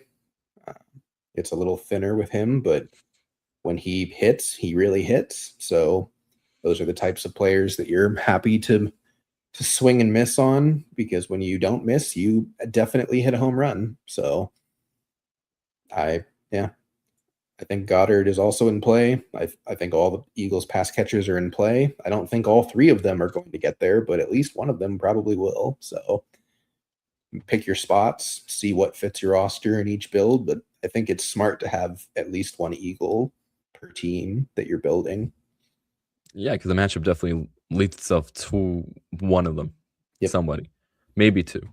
You know, I can see a world where AJ Brown, you know, he goes for 8 for 100 and a touchdown, and then Goddard, it's like more for like 3 for 5, or like 50, or like three catches, maybe like 30 yards and a touchdown, which is fine for me because I think Goddard's relatively cheapish. Let's see, 3,800. Yeah, that'd be fine. I'd be happy with that. Yeah. No concerns there. That's weirdly cheap. For Goddard, yeah. Yeah, like that's cheaper than Brenton Strange. We've said it a lot on the show. We know nothing about the pricing strategy because it's truly baffling every single time. Yep. But hey, I don't know. DK is the one that's making a bunch of money off of us idiots trying to make money off of them. Don't play a single Raider because you have no idea what the connection is between any of them. Inexplicably, Trey Tucker is a wide receiver 1.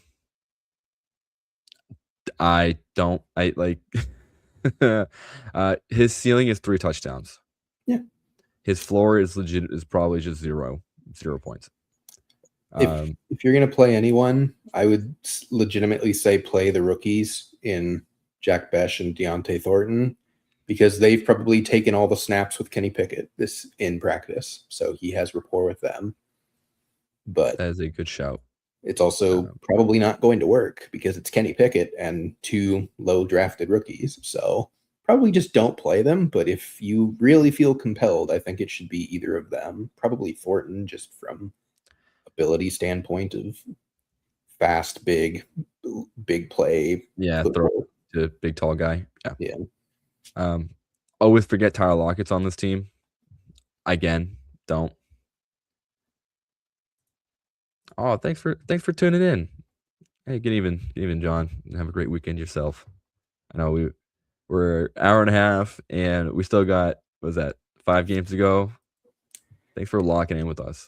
This is truly a deep dive for DFS. What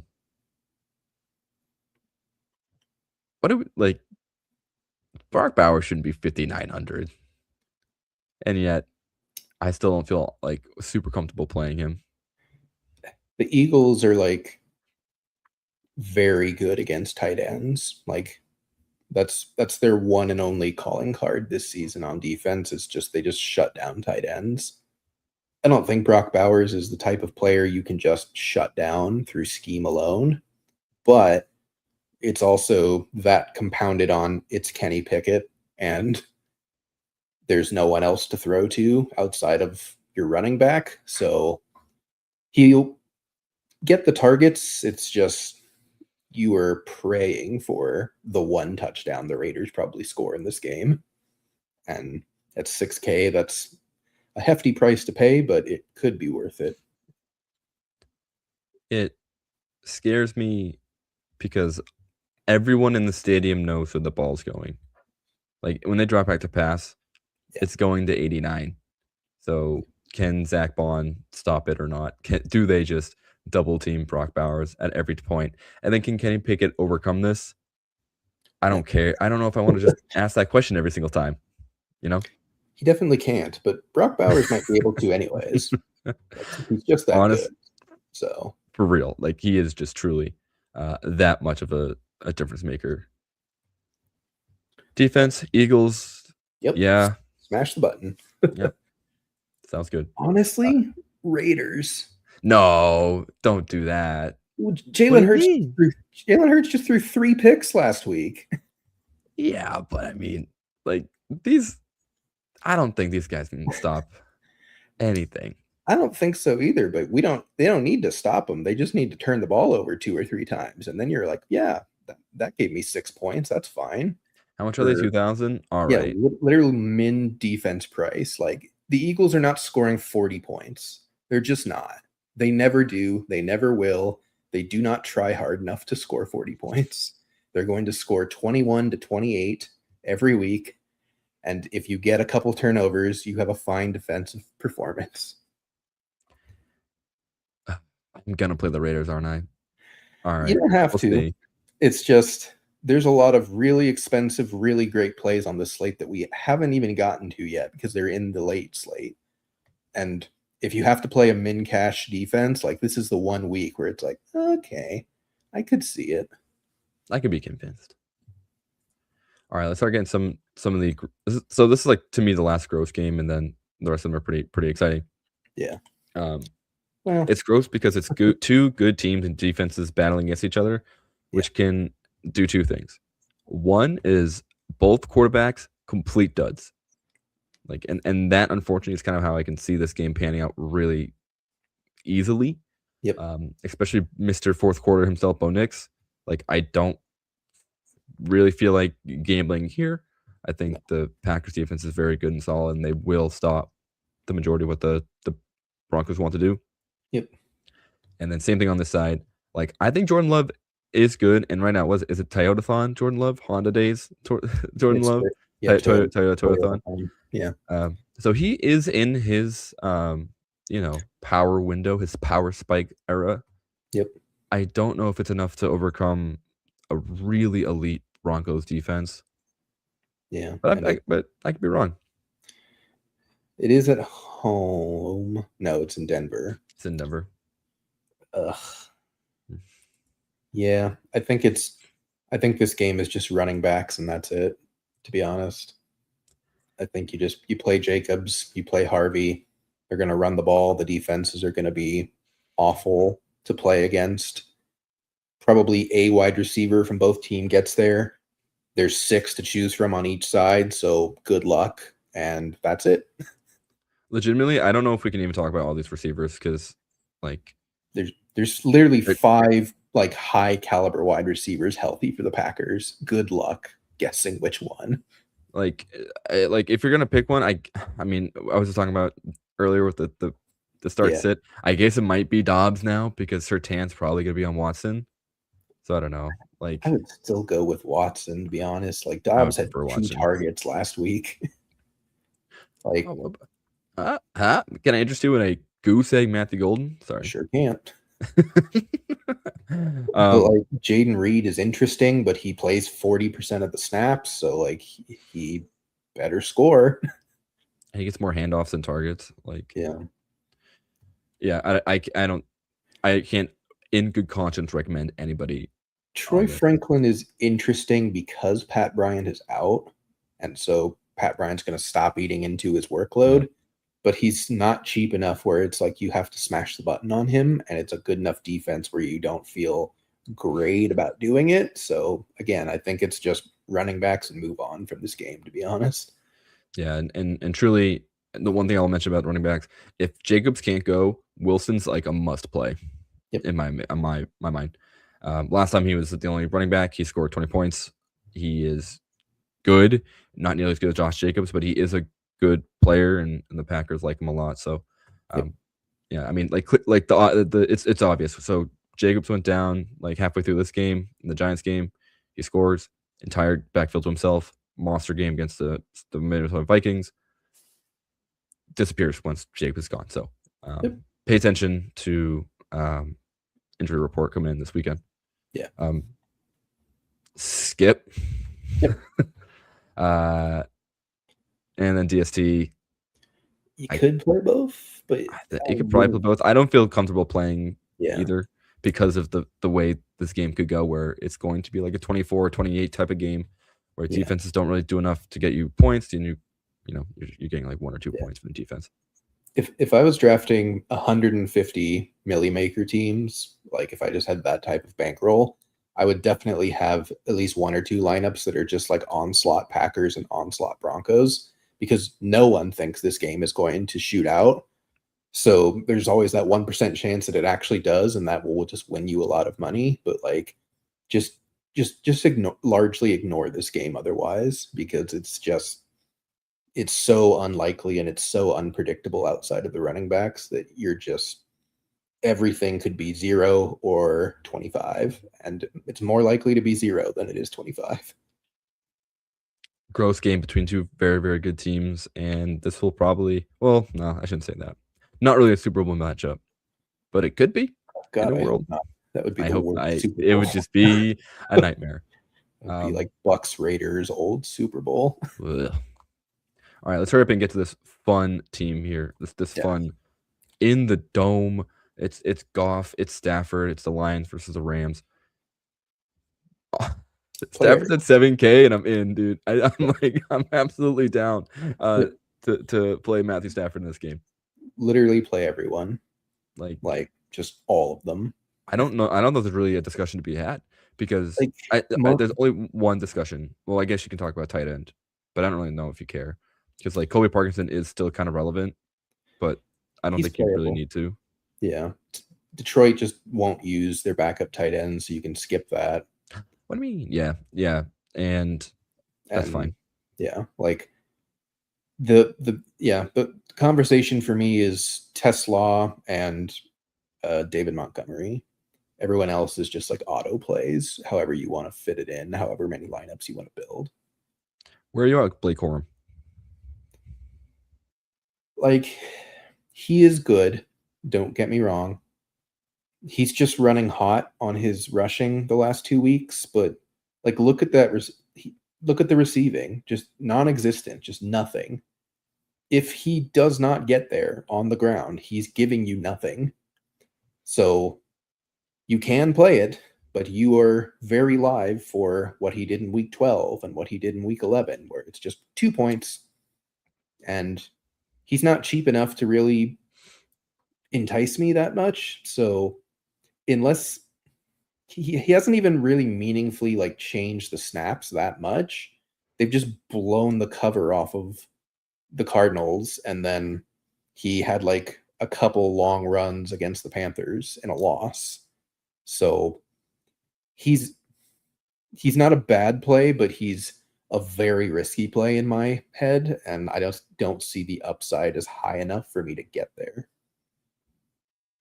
I like that a lot. I like that breakdown because I am torn because it does seem like there is a little bit of a shift between only Kyron to like, all right, we're getting Corum involved because he's kind of shown his prowess to bust big runs, right?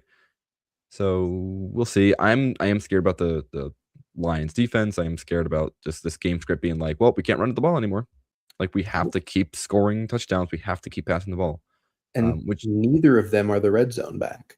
Devontae Adams is the red zone. Oh my God. Back. Yes. Because they just throw fades and slants to Devontae Adams inside the 5 every week, and he gets 2 touchdowns a week. So like they have to score from distance, and neither of them are really that type of player against a good defense. So I guess honestly, Corum and Montgomery are just the same play on each side. It's just the bigger guy that can score touchdowns compared to like the smaller, more electric-ish back that has the majority of touches, and they're both in great offenses. So like you can see it, but it's thin for both of them. Yeah, Montgomery is someone I'm probably not going to play. Yeah. Mainly because like Gibbs is the guy they're going to want on the field all the time. And like, they should. Which is good for them. Sorry, Monty. It's been a fun run, Knuckles, but it's really all Sonic time. Yeah. Not to keep on this game, like just like Tesla, to me, this is just touchdown or bust. Yeah. But it's the Montgomery of receivers. Yeah. But at 3,500, that's exactly what we're looking for, right? You just want that 20-yard touchdown. Yep. Heck yeah. If he gets a catch, it's probably a touchdown. So you're not had 2 last week. Yeah, you're not gambling on a touchdown. You're gambling on a catch because the touchdown's just like part of the catch. So, just real quick, yeah, like 2 catches, one of which being a touchdown. 2 catches, one of which being a touchdown. The rare 1 catch, but not a touchdown. Yeah. Literally, like, look, it's 8 receptions and 4 touchdowns on the season. you like your odds, you like your coin flip player. Here you go. Yep. Defenses I'm skipping because this game will go to 50 points. So no thank you there. The biggest conversation that we can just very briefly touch on is just how do you fit them all? Because they're all expensive. Raiders defense actually. I mean, honestly, kind of, yeah. But like they're basically all over 7,500 outside of Goff and JMO. It's like some combo of these players is probably going to be what you need. Good luck figuring it out and guessing the right combo, but it's going to happen. I just don't know exactly how. We can make this work. We won't do it today because we're already approaching 2 hours, but we'll post results later online because we're so close. And then you put the Raiders defense here. We only need 3 spots. We only need just 3K idiots to finish this one out. Oh, you know what? Hold on, let me help us out here. Let's get Ross Dwelly in there. All right, now we're cooking with gas. Yeah. All right. All right. A couple games left here. Thank you everybody for sticking around. I'm glad we're all having a good time here because it's been a long one. Carolina Panthers, the NFC South Division leaders, Carolina Panthers, taking on the New Orleans Saints. Don't shake your head. This man has found a way to turn the season around despite his best efforts. I wouldn't credit him, but he does play quarterback at least. So that is a position on the field that he is signed up to play. Yeah. In all seriousness, though, Shuck is the player that if you're gonna risk it on, I don't know what's going on in New Orleans, but Kellen Moore has found a way to make him not awful. I mean, he inherited the Taysom Hill role because Taysom Hill has just been that bad. So now he's also their goal line back and their quarterback. It's very bizarre. I don't know.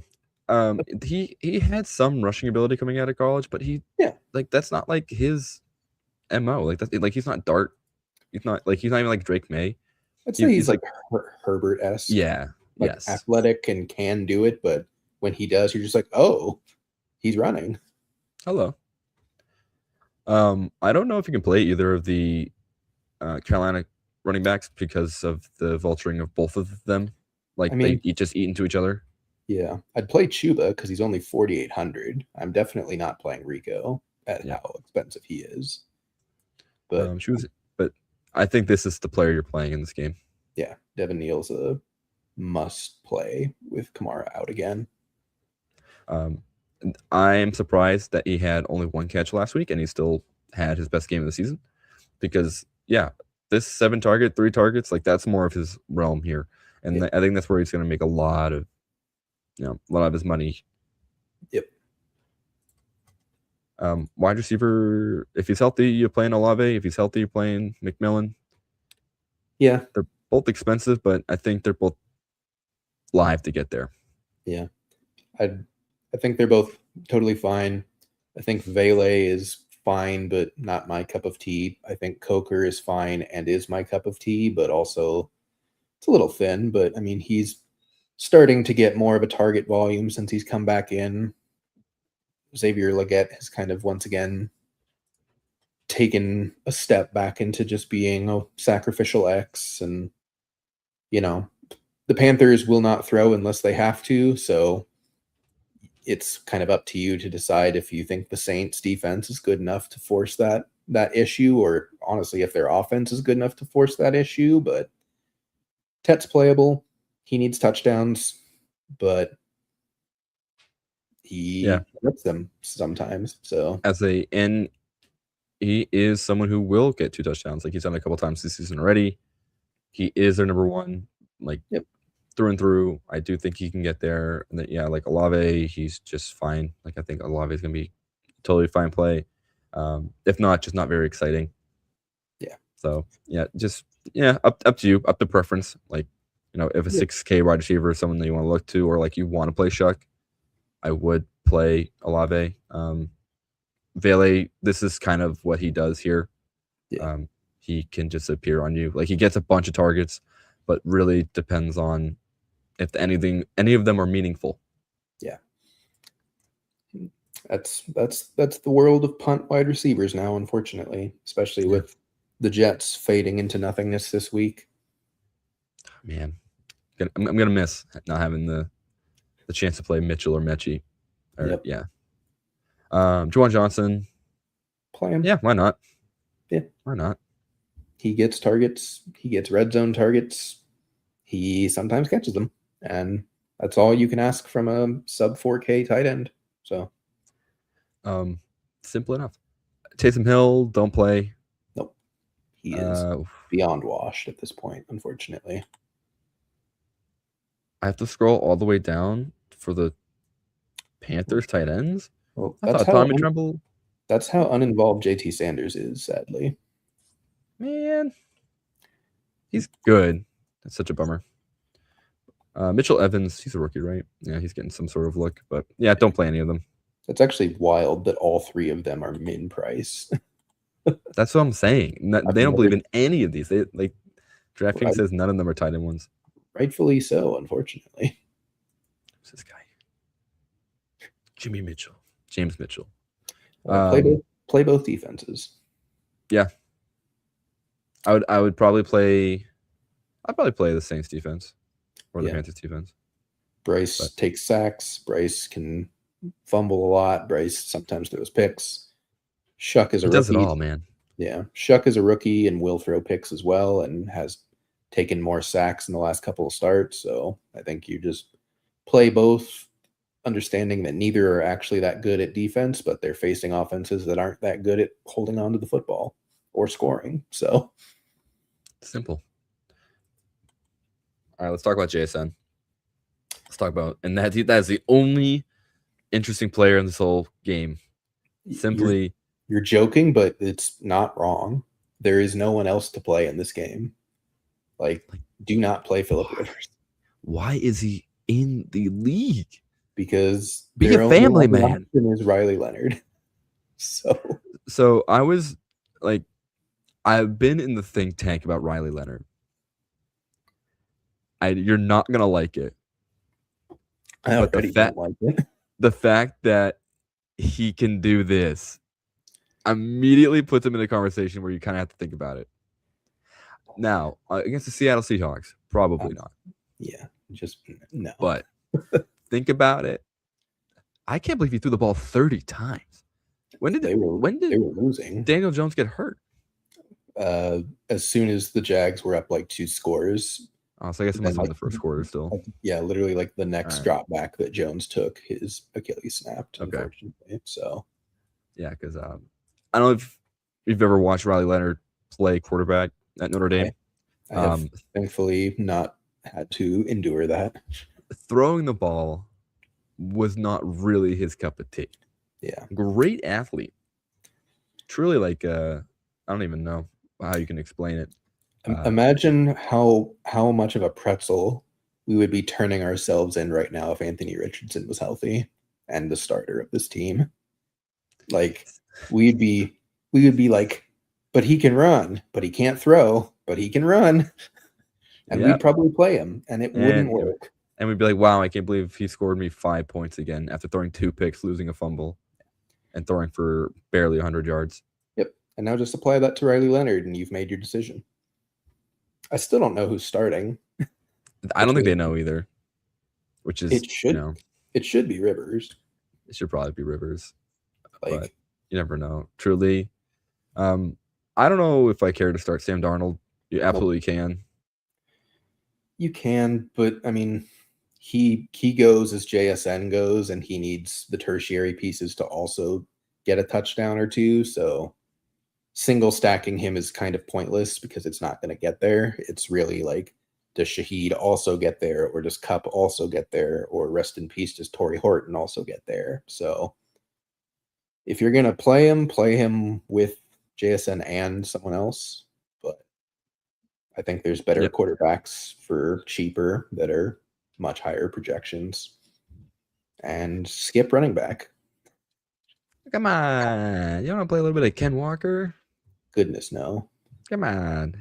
All right. Sorry. I had a little bit of a moment. I thought it said 6,500, and I was going to lose it. Even at 56.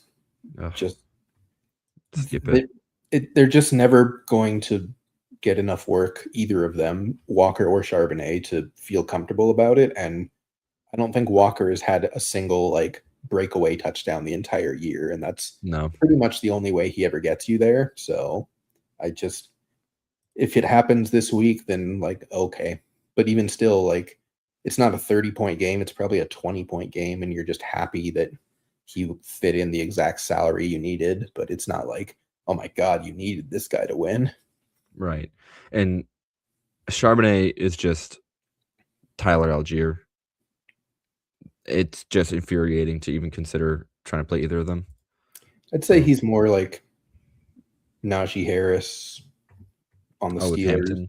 The Steelers. It's basically like the reverse Steelers of if they had played Warren more than Harris, and Harris was just like annoyingly zapping all of Warren's value. Like, that's what Sharps is doing to Walker, and that's how he runs, and that's how he plays. So okay.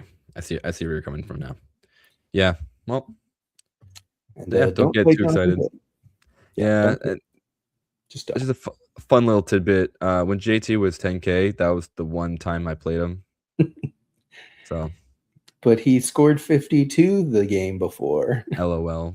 I know. That was so dumb. That was so dumb of me to do that.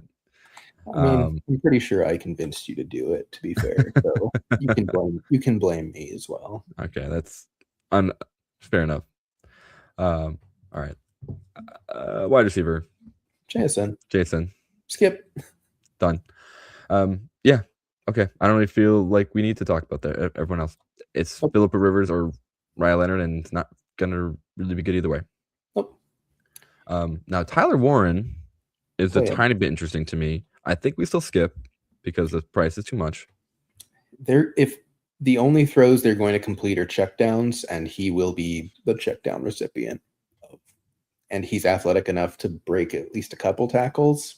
It's not like playing like Zach Ertz, rest in peace, of years past. It's basically the Brock Bowers play, just against a much better defense. So he's cheaper than Brock Bowers, thankfully. So he'll get you like 8 points. It's just I don't know if he can get you above 14.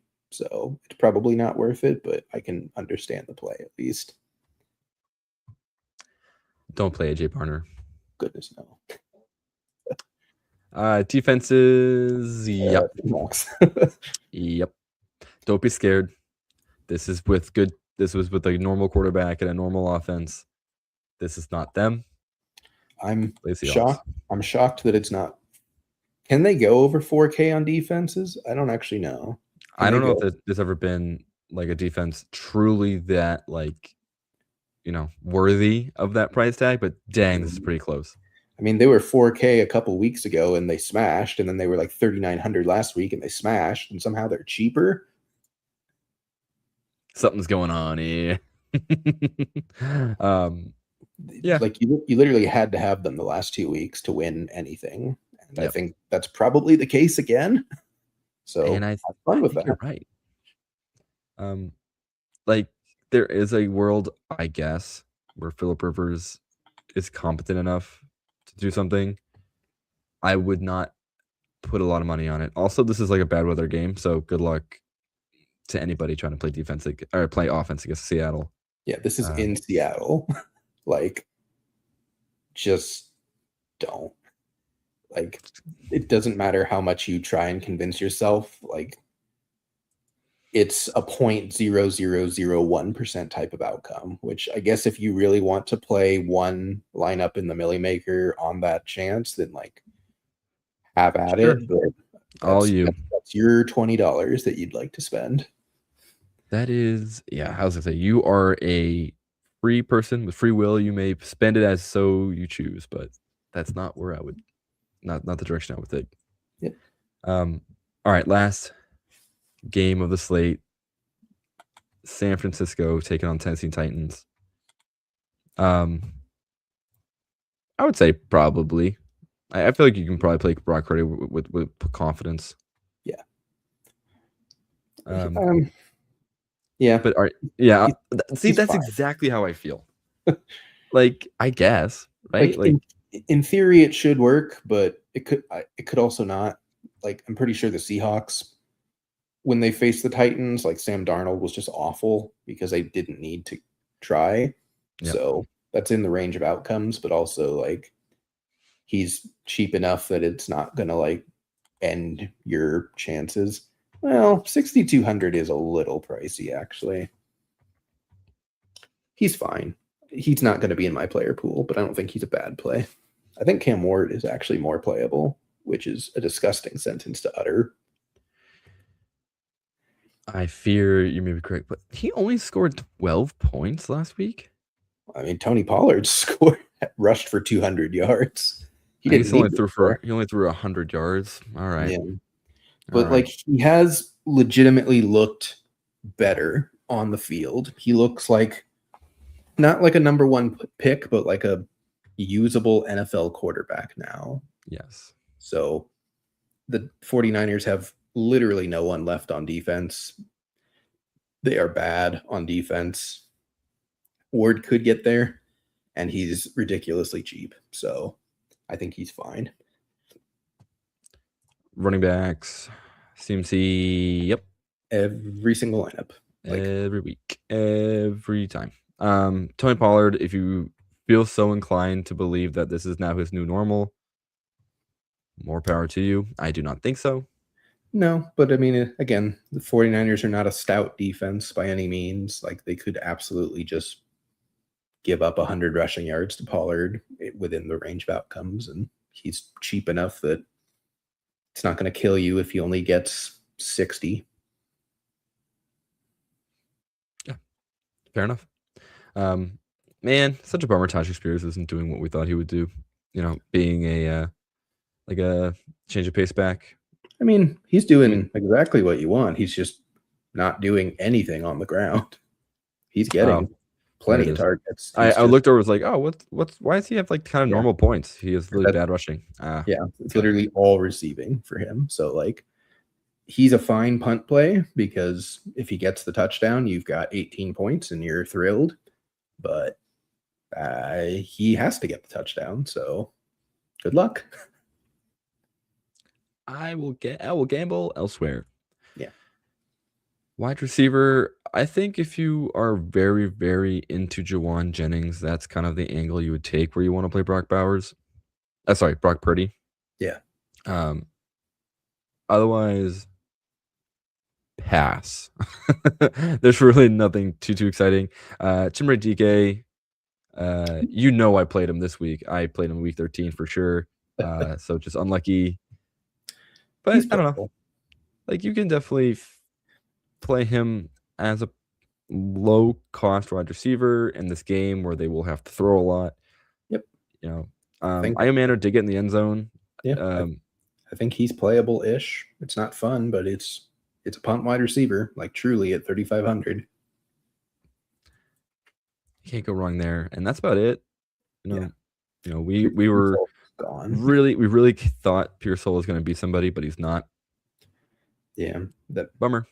Just is what it is. Injuries just completely demolished his season. Try again next year on him. Tight end Kittle. I want to say Yep, because he's George Kittle. Yeah, I mean, bad matchup, bad team. It just takes one play. He's one of the few tight ends that can actually do that. So I think he's been consistently good with Purdy. I mean, if you look at his game logs the last 4 weeks, like you've never been mad you played him in any of those 4 weeks. So I think you just keep doing it. Yep. Easy enough. And skip Chigokonkwo, but look towards Gunnar Helm. I mean, he had 2 targets, which was a bummer. But previously, he had 5 targets in each of his 3 games. Yeah. He's fine. He's kind of, again, that's a nice bomb of the barrel type of tight end. Is Chig even doing anything? No. I mean, I guess he's blocking Gunnar Helm from being as good as he should be, unfortunately. Something we all would have said at the beginning of the season as well. I was such a big Gunnar Helm believer. And then, like, the combine happened, and I was like, oh, God, I must be wrong here. And it thankfully has played out on the field that I was not wrong. He's just in the worst possible situation on the planet currently. So he could get there eventually, but not this year. He screams third-year tight end breakout to me. Yeah. Because I think Chigokonkwo is a free agent this year or maybe next season. So once he's gone, and he's not sticking around. Yeah. Defenses, you could play 49ers maybe, but that 4K. Yeah, that price is baffling to me. Never mind. Like, the Titans just took the Browns behind the woodshed last week. Like, they're not the beginning of the year Titans offense. They're fine. Like, 4K on the 49ers is like one of the weirdest prices of the week to me. They're not even that good at defense. I don't see the vision on this one, TK, but sure. Whatever. You will help me out by not playing that defense. That's the benefit we get there. All right. That's the slate. That's it. Well, I guess if we're already over at 2 hours, might as well keep going. And let's make a lineup here. Yeah. I think we have a couple questions here. When you look at quarterback, like, obviously we can pay up. We talked about, we very much want a lot of pieces of the Detroit Rams game. Yeah. Obviously Josh Allen's he's just the Superman. And then you can kind of scroll down to our Brissett. Dart, Mariota level. Where is your heart leaning towards in terms of either the cheaper versus the expensive quarterback? I kind of want to go cheaper because there's so many good expensive plays at the position players, and there's just not that many good cheap position players this week. There's like 3 maybe, and some of them are thin. So I'd rather, especially like, let's be honest here. The quarterback position is Josh Allen, and then everyone else has the same potential of scoring 30. Like, Lamar is not separating this year. Hurts is not separating this year. Daniels is out. No, Joe Burrow is on a bad team coming back from injury. Like, no one is separating besides Allen. So it's really just the question of, is Josh Allen that great of a play this week? He was last week, but that was the Bengals. Against the Patriots, I just don't think he is. So I think you go as cheap and as projectable as you can at quarterback, and you spend elsewhere. So for me, it would probably be Mariota or Brissett. You could talk me into Lawrence as well. I think one of those 3 are kind of the lower end quarterbacks that I would be looking at. Mariota really lets you do a lot at only $5K. And one of the lineups I had earlier was with Jackson Dart, but I was thinking more and more about how Mariota, I think exactly what you said. Like, Mariota is someone who very similar to Brissett, great every time given the opportunity. Yep. And now he's facing a very weak Giants defense. Like, to me, this feels like, a great start to your roster that allows you to have flexibility down the line. Like, yep. We love Brissett here on the show. Brissett has been just so great, and like, it's hard to pass up on Michael Wilson stacked with Brissett. But I do think you can play Wilson like unstacked, which we will probably do momentarily. We sure will. But yeah, I think Mariota is someone like, for what it's worth, I think he does have the green light to run as much as he wants versus Jackson Dart. So, Commanders if you're trying to find, yeah, exactly. Running back, Christian McCaffrey. Click. I was like, why can't I see him? Yeah. Done. As much as I want to play Gibbs, I think we then have to kind of flip it and go on a very cheap running back, which there are still some. Yeah. I shouldn't say very cheap, but cheaper backs that I like. Like you're talking about Genty. I think Genty's good. I think Woody Marks would be fantastic, or Devin Neal. So I think those are all options that we can like a lot. Yeah. Maybe Marks for now, because that lets us go up or down in price depending on what else we build out. I really want to play Puka. I really want to play either Puka or JSN, but I know we can only play one of them. Over JSN? Now, that's the tough part. In my mind, this game has way more of a chance. The Rams-Lions game is way more of a chance where they need Puka to do a lot. Yeah. And, Detroit's passing defense is not good. Yeah. Puka is very good. Ranch now. Yeah. So to me, this feels like something, though more chalky, feels like more of a solid play. JSN, to me, I think it happened. Did he score twice last weekend? He did. All right. So, all right, never mind. I was gonna say, well, they're up by $1 billion. They didn't need him to score twice. Well, joke's on me, I guess. He literally just the 1 week was the only week you didn't want to play JSN, and like nothing fundamentally changed for Puka last week. He just didn't get tackled on the stuff he normally gets tackled on, and he scored instead.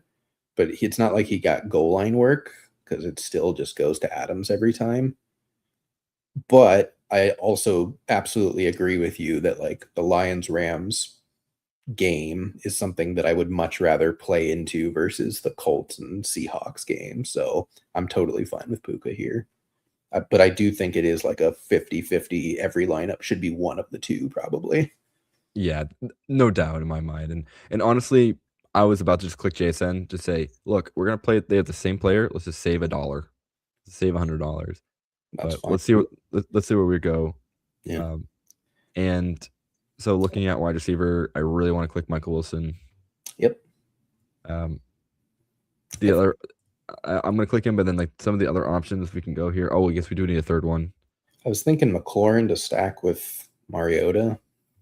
He's still affordable. He Oh yeah, baby. has big game upside. Like, I think he's perfectly viable, and if he's hitting, then Mariota's definitely hitting. So I don't Yes. think we can afford McBride, unfortunately.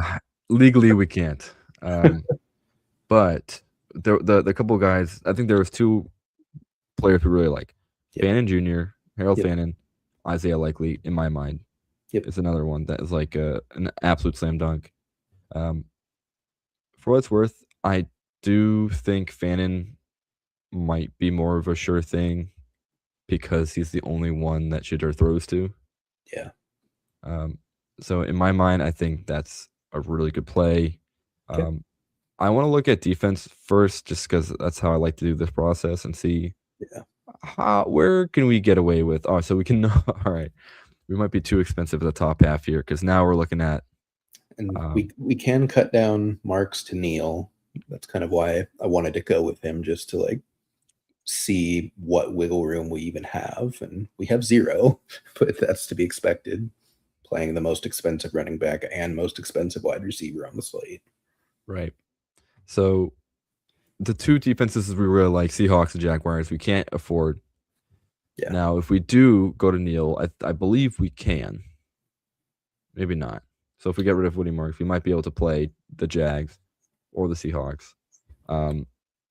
Jokingly, we've talked about the Raiders being a team at the very Stoneman. That might now be an option if we wanted to kind of go this route, like a more of expensive skill player. I think the Saints are also, especially if we switch to Neal, like the Saints at 2,500, like that's a pretty easy story to tell yourself of Devin Neal runs the ball 20 times. The Saints get 2 to 3 turnovers and they just blow out Carolina in a game that Carolina should win, but just don't because it's Carolina. Because it's just, you never need to never bet on Carolina in any capacity, whether it be spread or money line, right? So I like that vision for sure. And I think the other options that are like in price right now aren't as enticing to me. Like no shot am I playing the Rams defense.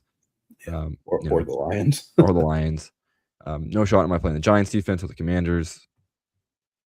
Patriots, meh. Bills, meh. Packers, meh. So Chargers are yes, but Mahomes doesn't turn the ball over very much, so it's kind of just a bet on they only score 14 points, and I don't like doing that with defense. I'd rather play for upside. So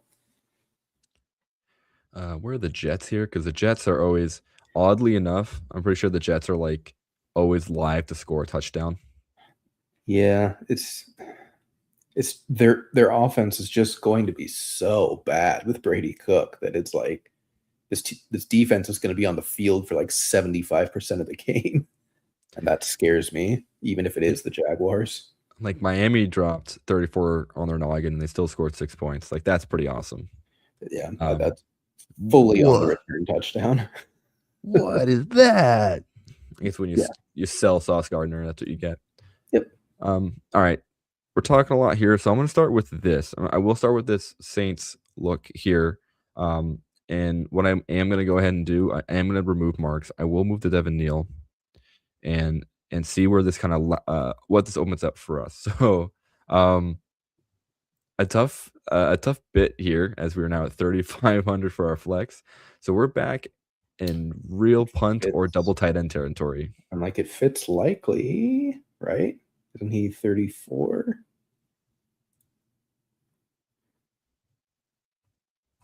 Am I crazy? Why is it not automatically scroll to the top? DraftKings, please fix. You were absolutely right. Oh, I love that. Like, I don't know. So, pure caveat. This is like my first year really doing a lot of DFS, and I don't know if it's real or not that this many weeks you go double tight end is a huge hit, because it feels like that so far in the past like 3 or 4 weeks, where like you could feel confident playing double tight end and them returning. Yeah. It's not every year, but there are some years where just like, especially the later you get, there's just less and less value because DraftKings does make a concerted effort to like tighten up the pricing. So it, if you don't get situations where like, oh, the third string running back's the starter now, like you just don't get values at the end of the season. So I think historically, just like double tight end just becomes more and more of a play the deeper into the season you get. And, frankly, it's really a lesson that like I'm trying to learn myself for DFS, for best ball, of just some of these starting tight ends down here are just have way better projections than your wide receiver 4 or your cheap what used to be wide receiver 4 but is going to be wide receiver 2 this week on a bad offense. Like, who cares? Just take the tight end. Touchdowns are all that matter. Tight ends score more touchdowns normally as a higher percentage of their targets and their receptions, and just play into the volatility of it. Yeah. And like, for what's worth, it gives you an opportunity to do what other people are not doing. Yep.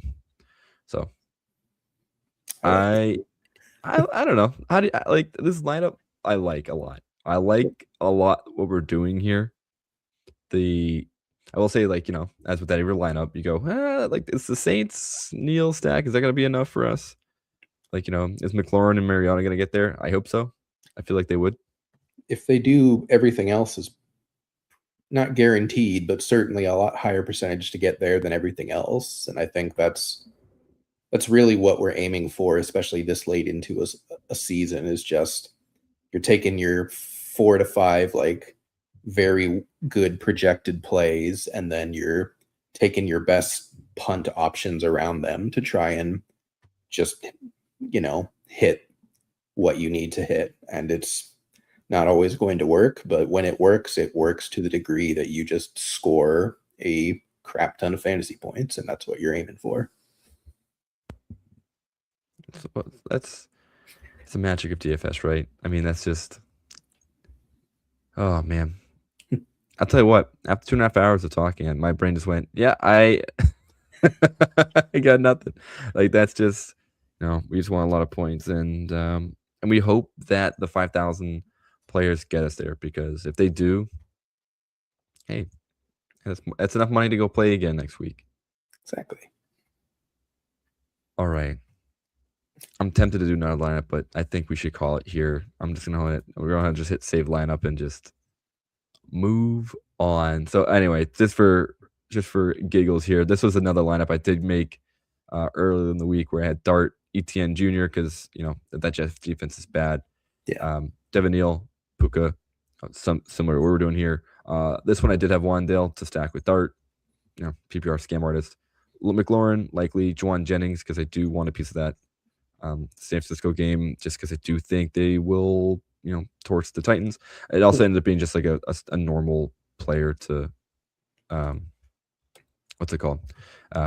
Be on our flex. Yeah. And then Jaguars defense, because I want the team playing against Brady Cook. Yep. So I think that's just as good a lineup, to be honest. Just different flavor. I was gonna say, it honestly, if has the same vibe. We just don't get the highs upside of CMC. I played a little more even keel in the pricing, but I think I probably will go back and adjust this a tiny bit, because I think I do want another, like, probably not ETN. I'll probably try to find another option at running back. Ashton Genty. Honestly, after hearing what you said, I think I'm in. Like, you take him 6 overall for a reason, right? You would think. Oh, goodness gracious. Yeah, so anyway, we're back. This is what we do on Friday.